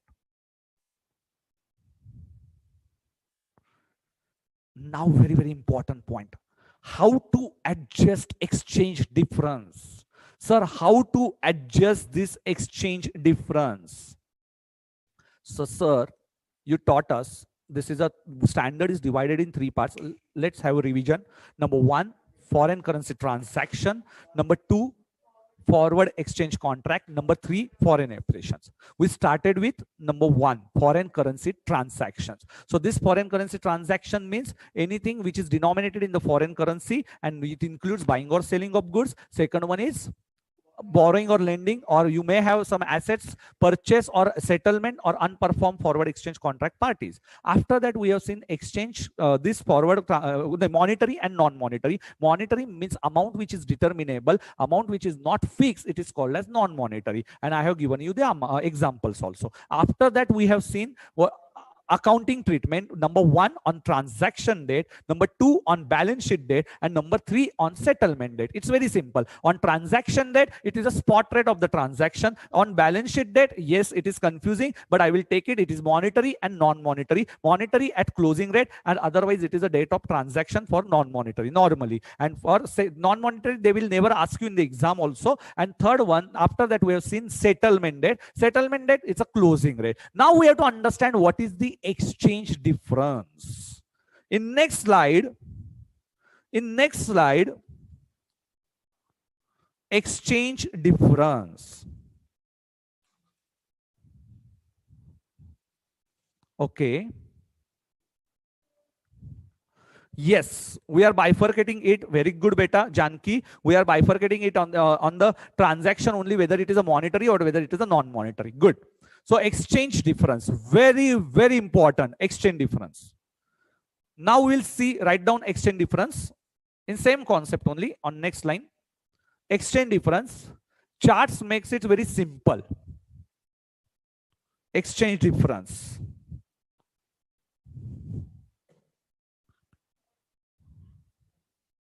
Yes, Vishal Jain.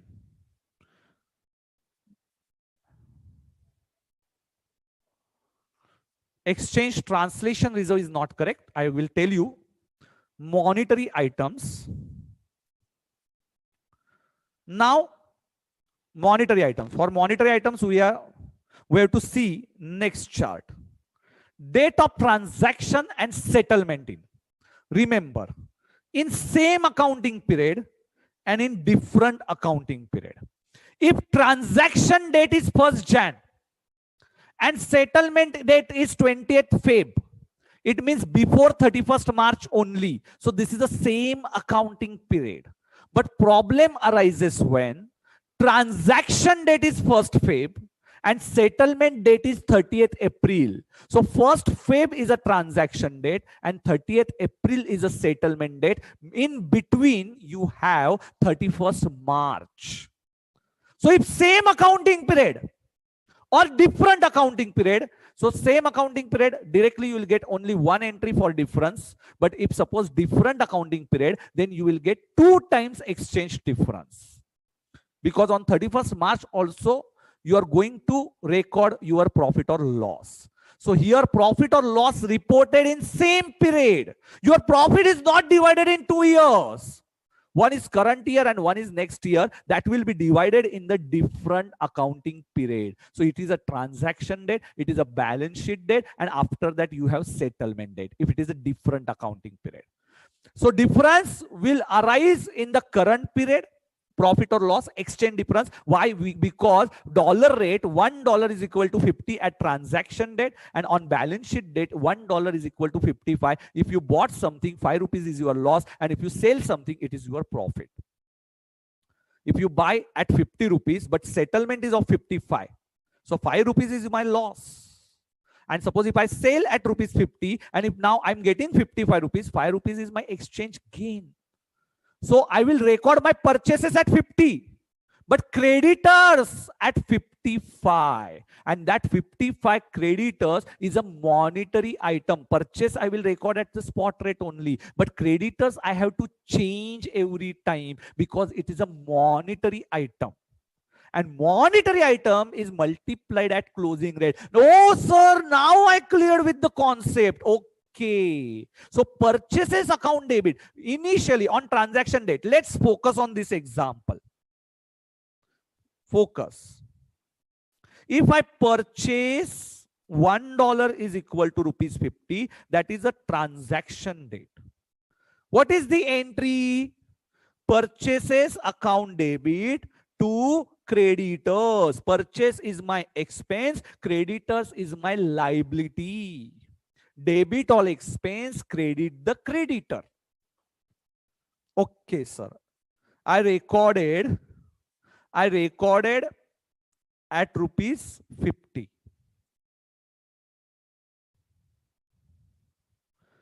Okay. Now, transaction date, $1 is equal to 50, purchases rupees 50 and creditors rupees 50. Now on balance sheet date, $1 is equal to 55. I bought goods of only $1. Assume.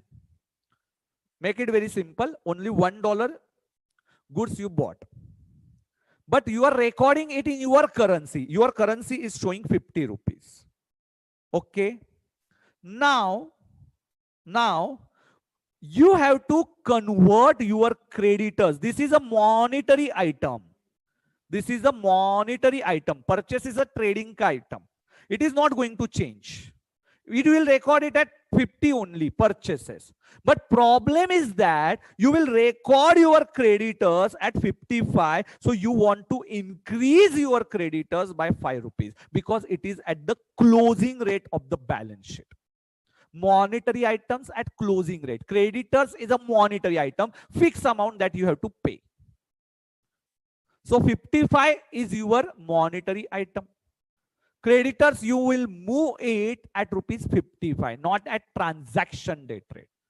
And therefore, difference will be adjusted in profit and loss account, and this 5 rupees difference is known as exchange difference, and that exchange difference I will adjust it in the profit and loss account. Now try to understand your trading account and your balance sheet. Trading account and P&L account and balance sheet. You will record purchases, that is debited by 50. In exchange difference, foreign exchange difference, you will record it in profit and loss account 5. And creditors, you will record it at 55. So creditors is a monetary item. Oh sir, now I cleared with the concept. What is the monetary item and what is the amount that I have to record? So creditors I will record at 55.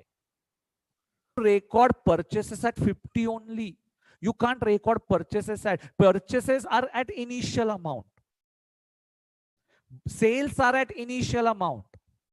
But monetary items, second one, to creditors. Creditors I will record at closing rate. Creditors I will record at closing rate, and that difference I will continue it in the profit and loss account because I have to pay more 5 rupees. 50 is for purchase and 5 rupees is for exchange loss. Clear with the concept? Easy? Easy, beta? Okay.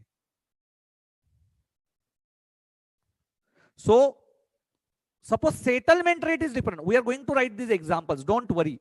Don't write this. Purchases is not monetary item, beta. Purchases is normally at average rate. You will record it at average rate. So purchases is not monetary. Balance sheet items are monetary and non-monetary. Trading and P&L items are not monetary and non-monetary. They are recorded at average rate. So monetary and non-monetary are balance sheet items. Okay. So profit or loss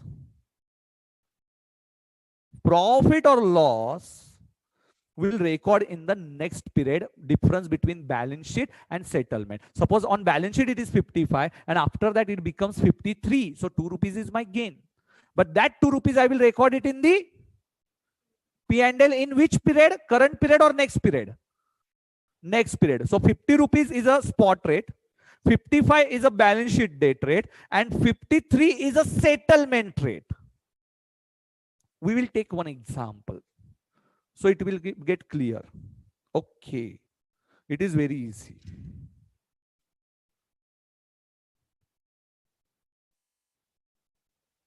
Okay. Solution number. We will solve one illustration. Illustration number 2 and 3.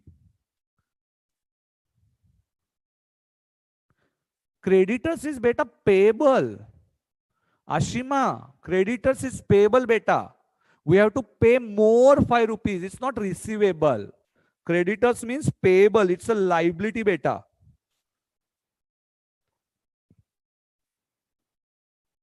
Now you solve illustration number 2. I am giving you exactly 1 minute. Or 2 minutes. 2 minutes.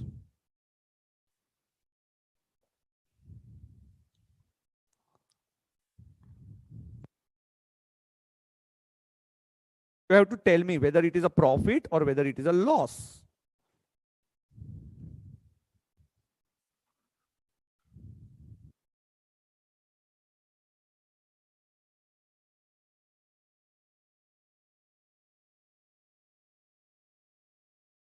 Think always for $1 and then multiply by $15,000. Think always for $1. Whether it is divided in 1 period or 2 periods. 2.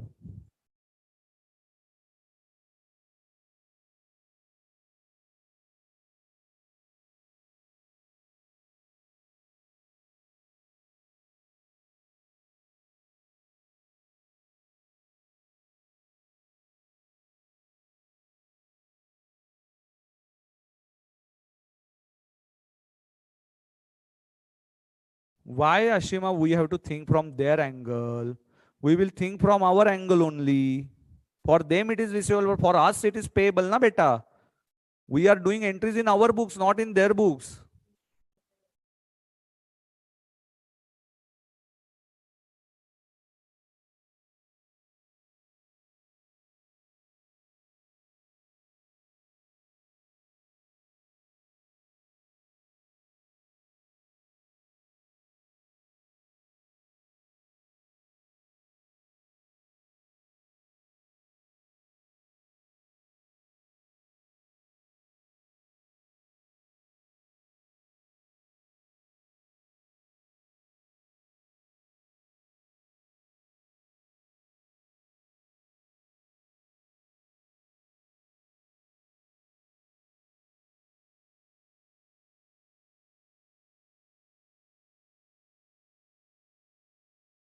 Okay. I hope you have completed. So now let's see the answer. Illustration number 2, solution.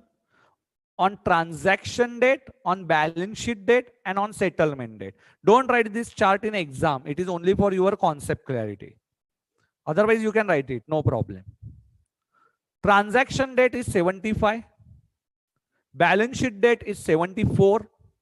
And settlement date, it is 73. And I bought goods at 75, but I want to make a payment at 74. So bought at 75 and payment at 74, it saves my 1 rupee on balance sheet date. So 1 rupee multiplied by 15,000 is my profit. And here it is my again 1 rupees profit on settlement. Actually, I received 2 rupees gain, 75 and 73. So I saved 2 rupees. But meanwhile, there is a balance sheet and I have to record my creditors at closing rate. So my entry will be, so write down entry. Entry is purchases account debit to creditors. Okay. Okay, exchange beta, it is not the notional loss, it is actual loss, because if you make a payment on balance sheet date, you are going to pay only 74. So some students are asking, sir, it is a prudence concept. No beta, it is as on the balance sheet date. So here there is no prudence concept. You are calculating it on the balance sheet date. It is known as make to market, mark to balance sheet date, market to balance sheet date. Okay, so what is the entry? Okay, so entry will be on 1st of Jan. It is purchases. Purchase is my expense to creditors is my liability. So 15,000 into 75. What is the amount? 11,25,000. Very good, beta. So next entry, I will pass it on 31st of March. I won't change purchases figure, but I will change creditors figure. So creditors account, I will reduce to exchange difference. This is known as foreign exchange difference. So this is 1 rupee you are saving on $15,000. So 15,000 is my gain, and then entry will be foreign exchange difference account debit to P&L.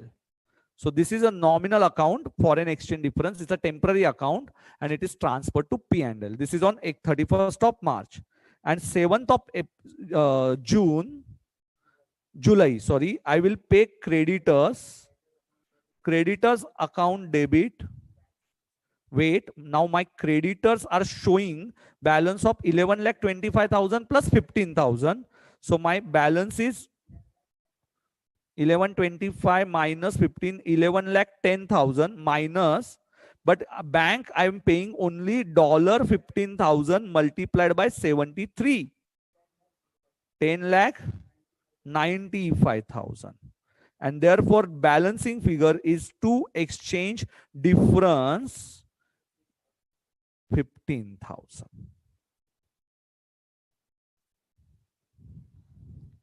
So it's very simple. So first entry, purchases to creditors. Second entry, creditors to exchange difference.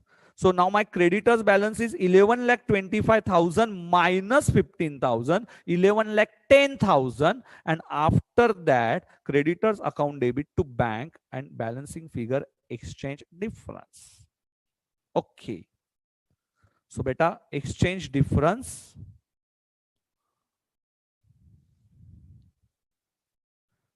11,10,000 and 10,95,000.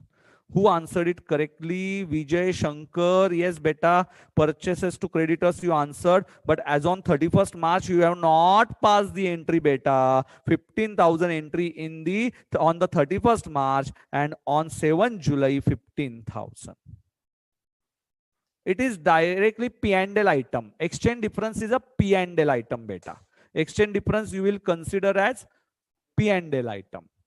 Other expense, or it is not, it has a separate head. Exchange difference must be shown separately. Exchange loss or exchange profit. This is a foreign exchange loss or foreign exchange profit gain. Have you written entries? So entries are purchases account debit to creditors, creditors account debit to foreign exchange difference, and then you will pass entry creditors, you will cancel. So creditor becomes receiver to bank, that is cash goes out, and difference you will record it as a gain. Okay. Yes, sir. Now understood. Solve illustration number 3. Solve illustration number 3. Again, I am giving you 2 minutes. 2 minutes.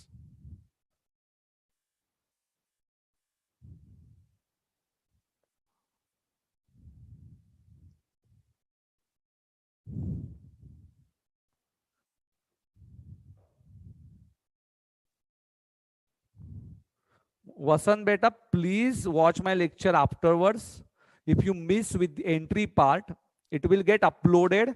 But because of now I have to cover another part also, section 46A. So please write it properly. Next entry, please write it properly. Illustration number 3.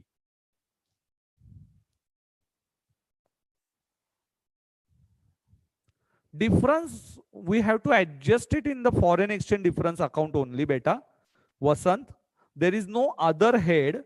So we will write foreign exchange gain or foreign exchange loss. So we have to route it through foreign exchange account only.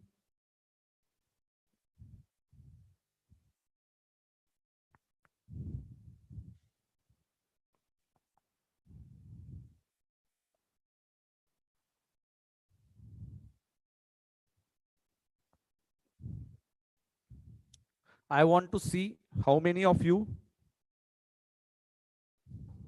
Yes, question rates are given here. 48, 49 and 49.5. 48, 49 and 49.5.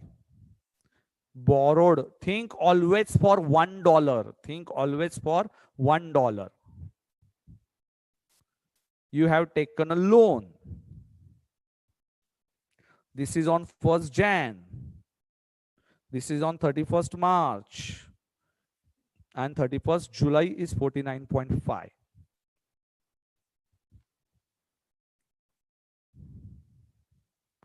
Better open your study material now. Yeah.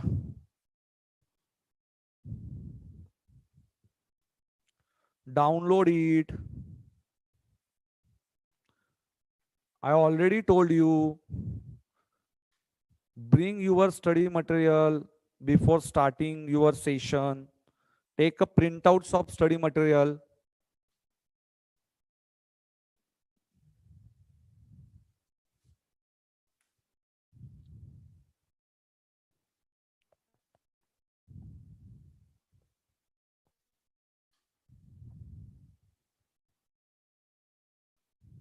Yes, beta.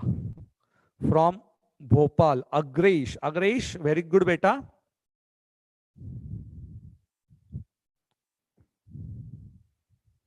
You answered it properly. But I want entries. Okay, I know you can pass entries. Hey, already 3 minutes over. Huh? Bus. Yes. So first, prepare a chart. So what is the transaction date rate, beta? What is the transaction date rate? 1st Jan rate is 48, correct? On balance sheet, you have 49. So you got a loan at 48 rupees, but on balance sheet date rate is changing from 48 to 49, means you are incurring loss. And on settlement, it is 49.5 beta, means in the next year. So again 0.5 loss in the next year, because I borrowed at 48, but I want to settle it at 49.5. Means I'm paying 1.5 extra for $1. I'm getting $1 at 48, but I'm paying it at 149.5. So my loss will be 1.5, and that loss I will record it. So always think for, I am telling you, always think for $1 and then multiply. So write down this chart. Loss ₹1 into $450,000. So this loss is of ₹450,000. And second one, loss 0.5 into 450,000 means 225,000 ka loss in the second year. Okay. Okay, sir. So entries are very, very important. So write down this chart first. Have you written this? Please draw it properly. First, understand what is the entries are afterwards. First, try to understand whether there is a loss or whether there is a profit. Loss or profit is very, very important. Yes, Agresh, you are correct. Entries ऊपर के जैसी है. So Agresh is writing, sir, entries are similar to above. हमें exchange difference account को debit करना है. Yes बेटा, ऊपर प्रॉफिट था, इधर लॉस है. अग्रेश,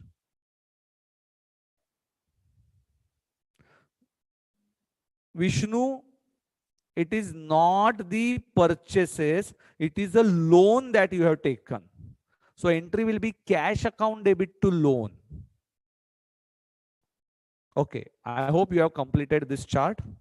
So entries I think is given in the ICAI material also.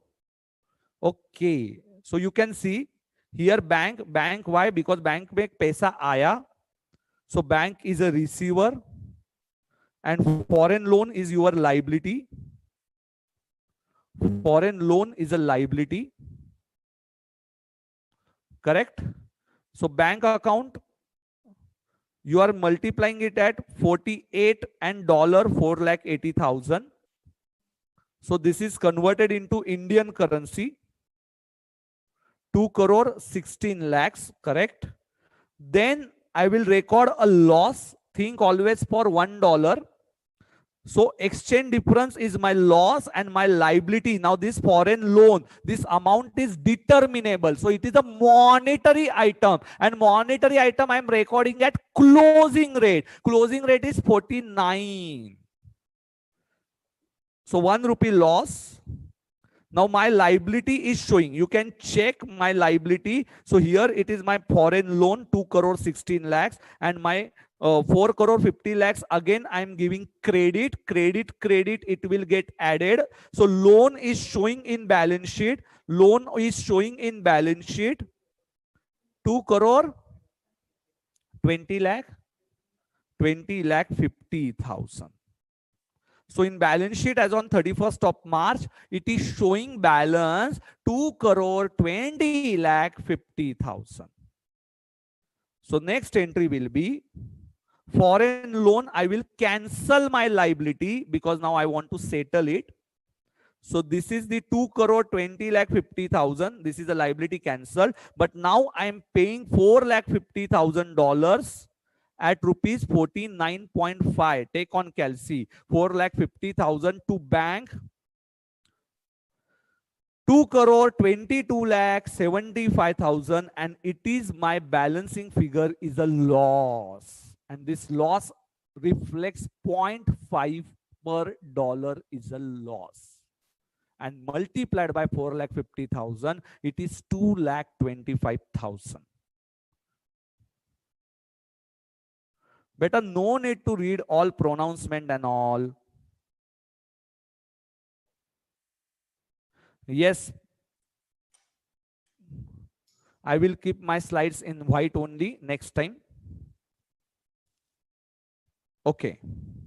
So here, bank account debit to loan, I pass entry. Chalo, recall entries. Bank cash comes in. To loan is my liability. Loan account, I will monetary item, so I have to record it at closing rate. Closing rate is 49. So foreign loan account is credited by 1 rupee extra, and exchange difference is of rupee 1, and it is on balance sheet date. And last date is a settlement date where I recorded for foreign exchange difference account debit, foreign loan account debit to bank account, and bank is at 49.5. Loan I cancelled, and then balancing figure is 0.5 multiplied by 4,50,000. It's so simple.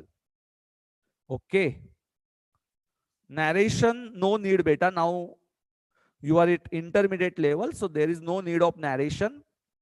Otherwise, you can write borrowing made on being borrowed on Jan 1st. Second narration, that is the recorded monetary item at closing rate. And last one, settlement of loan. It is very simple.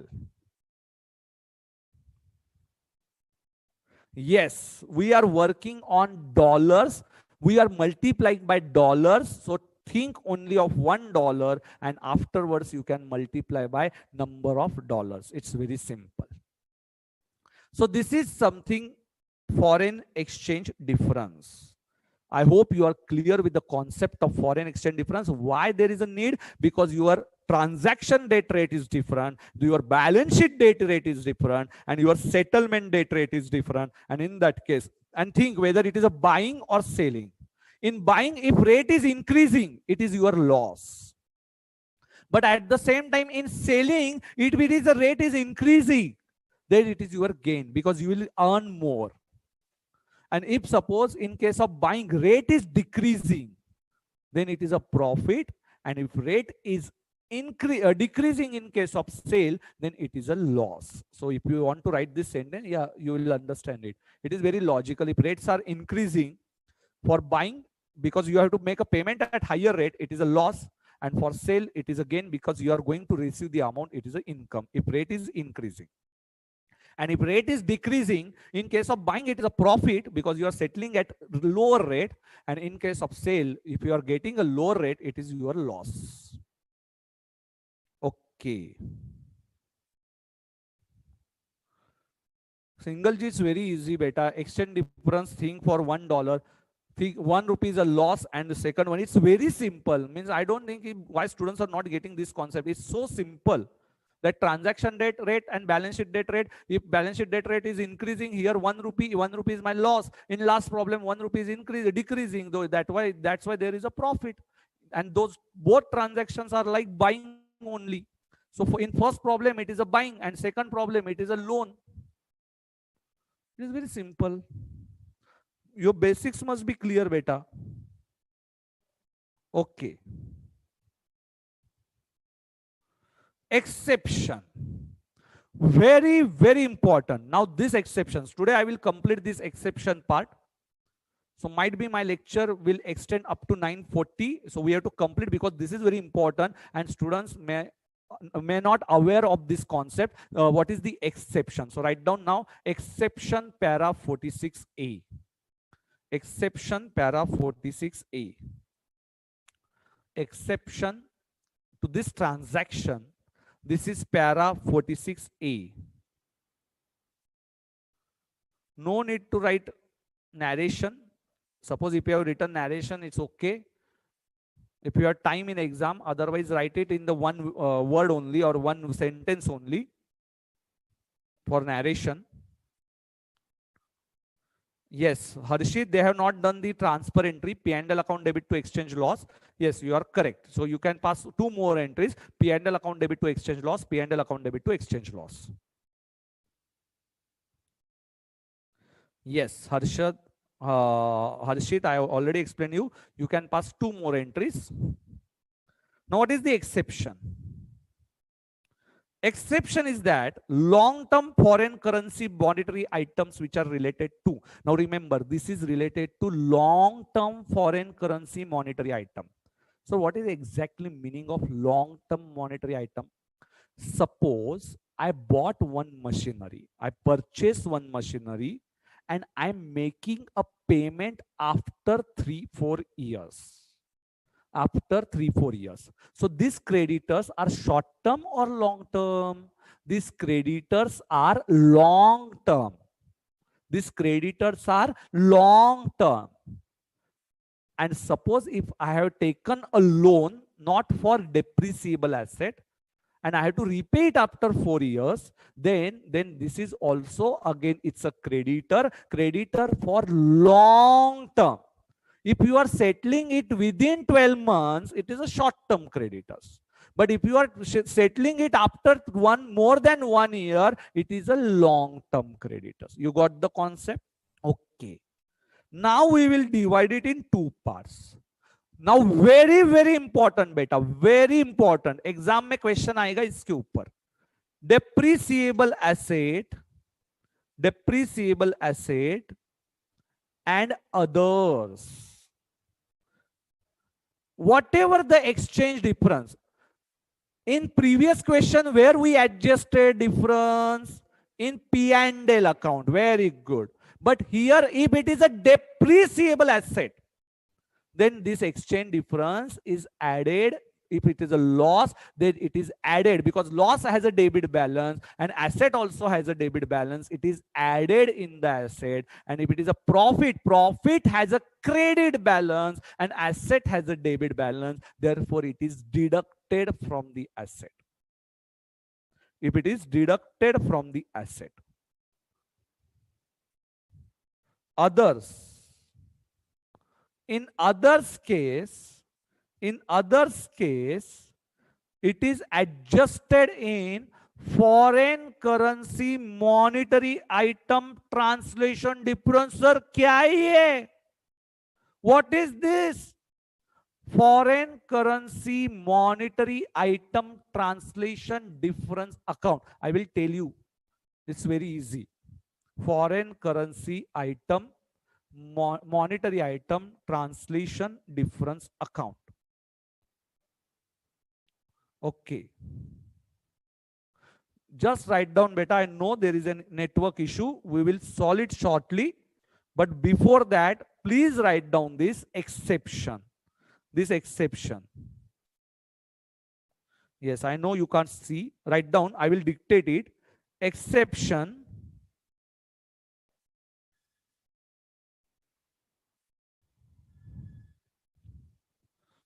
Write down exception. Long-term foreign currency monetary item. If it is depreciable asset or others. If it is depreciable asset, exchange difference will be added. Loss added in asset, and profit will be deducted. Okay. I don't know why network issue is there. Bandwidth. I will check my internet speed.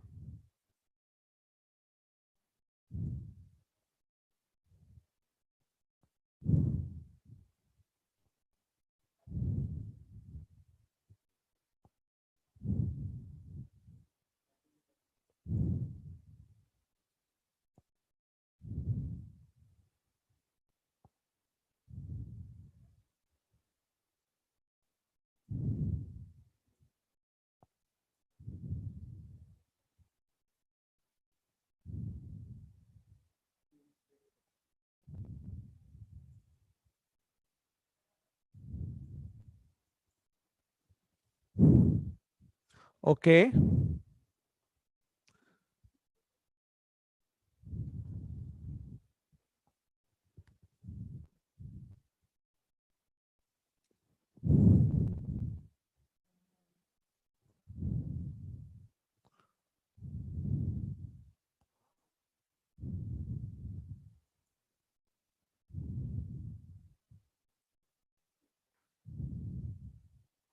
Yes, might be my internet speed is low.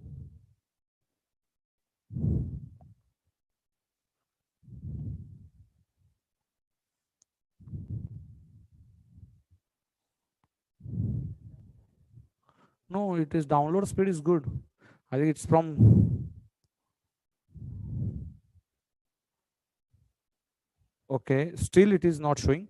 So this exception, beta will do one thing. I will see my uploading speed. Might be uploading speed is very low. Yes, yes, my uploading speed is becoming low.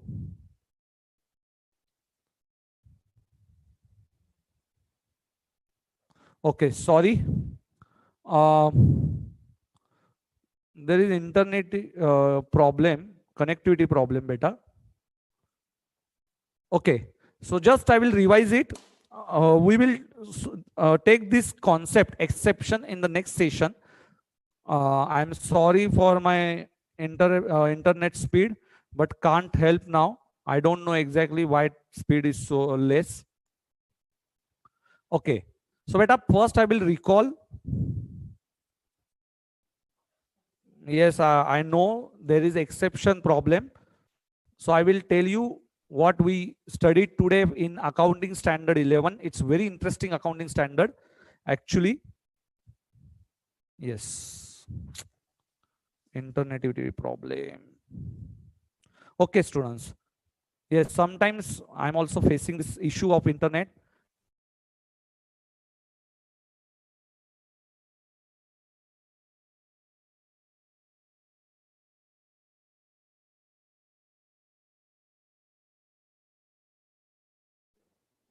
Okay, so beta today we have seen accounting standard 11 in which exchange difference we will record it in the profit and loss account. First case. There are some exceptions. I want to complete it today only, but due to this internet connectivity problem, and I think इनका भी मन भर गया होगा. Okay, no problem.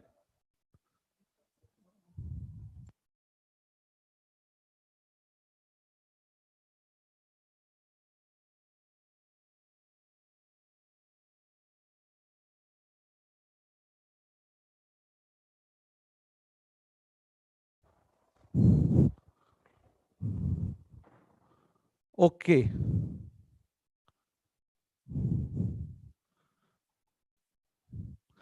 चलो ठीक है. Sorry for this interruption. Yes, I will revise it once again.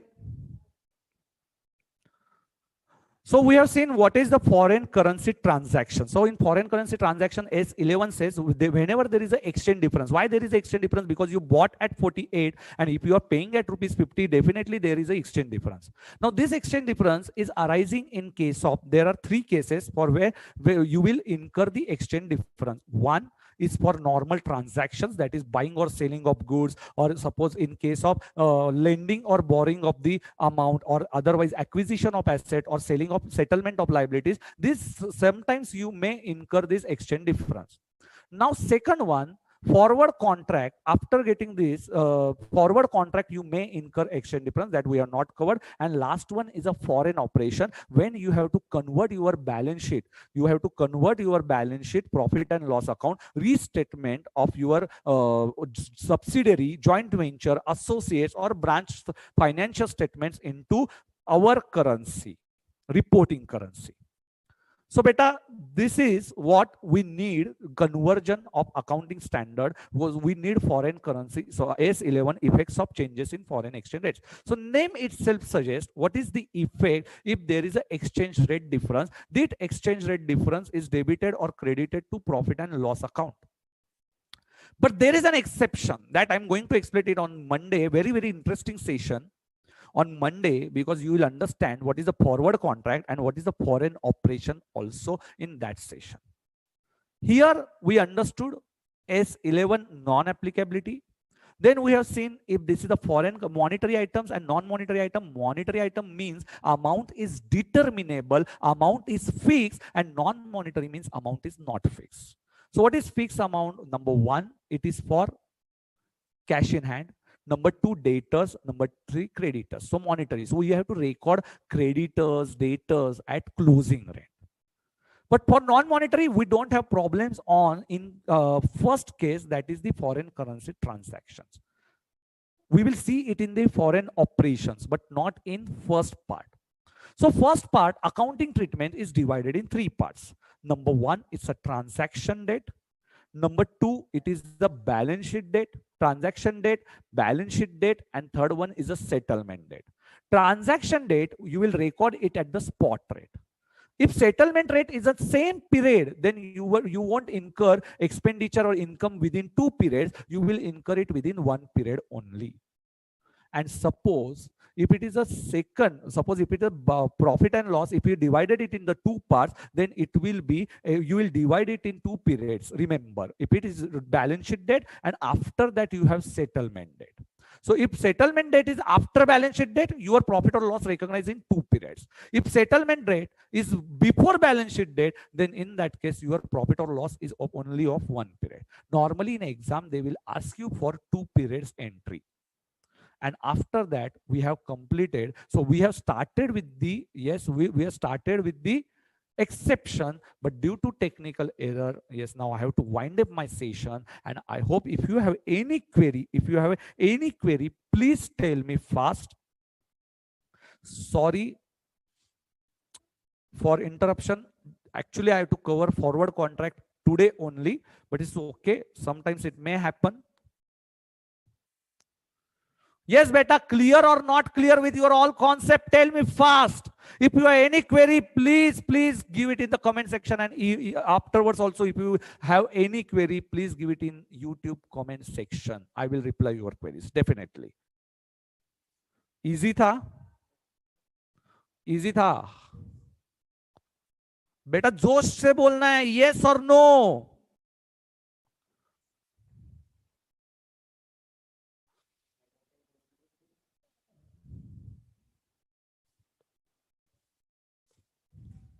I am waiting for your reply.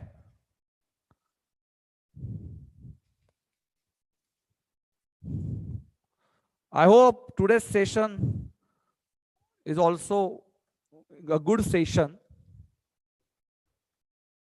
and you understood it properly.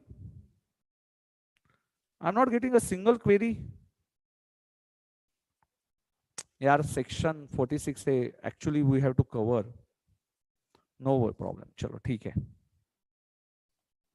Yes, beta, I also wish that my class, Lalita, after so much time. Okay.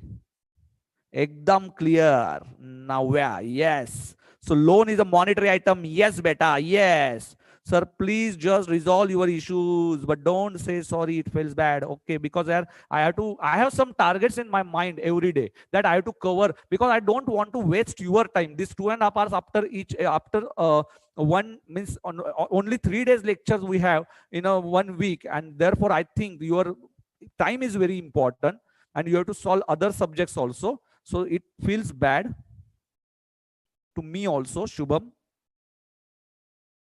अरे बेटा TDS entry क्यों लेके बैठा है Suresh? TDS entry is not there. Why are you thinking for TDS entry? Just think basic entries. ना TDS तो दूर की बात है भाई. That you will do in your practical life. TDS entry. Don't worry. Clearly understood, sir. It was very easy. No question, sir. Yes, very interesting, sir. It is enough to study with lectures and rest of the day with revision. Very good, beta. That is what we required. Ashok Chaudhary. Thank you so much. You are fabulous. You are cleared. Yes, it was interesting from Vijeta. Thank you for wonderful session. Great. You are getting my message. Yes, I'm getting your message now. Shuhaib. Thank you. Clear. Coimbatore se Vasant, Agresh, all clear. And last one is Anirudh. Awesome session, sir. Thank you. Chalo, let's meet it on Monday with S11 ka full revision and remaining part. Thank you.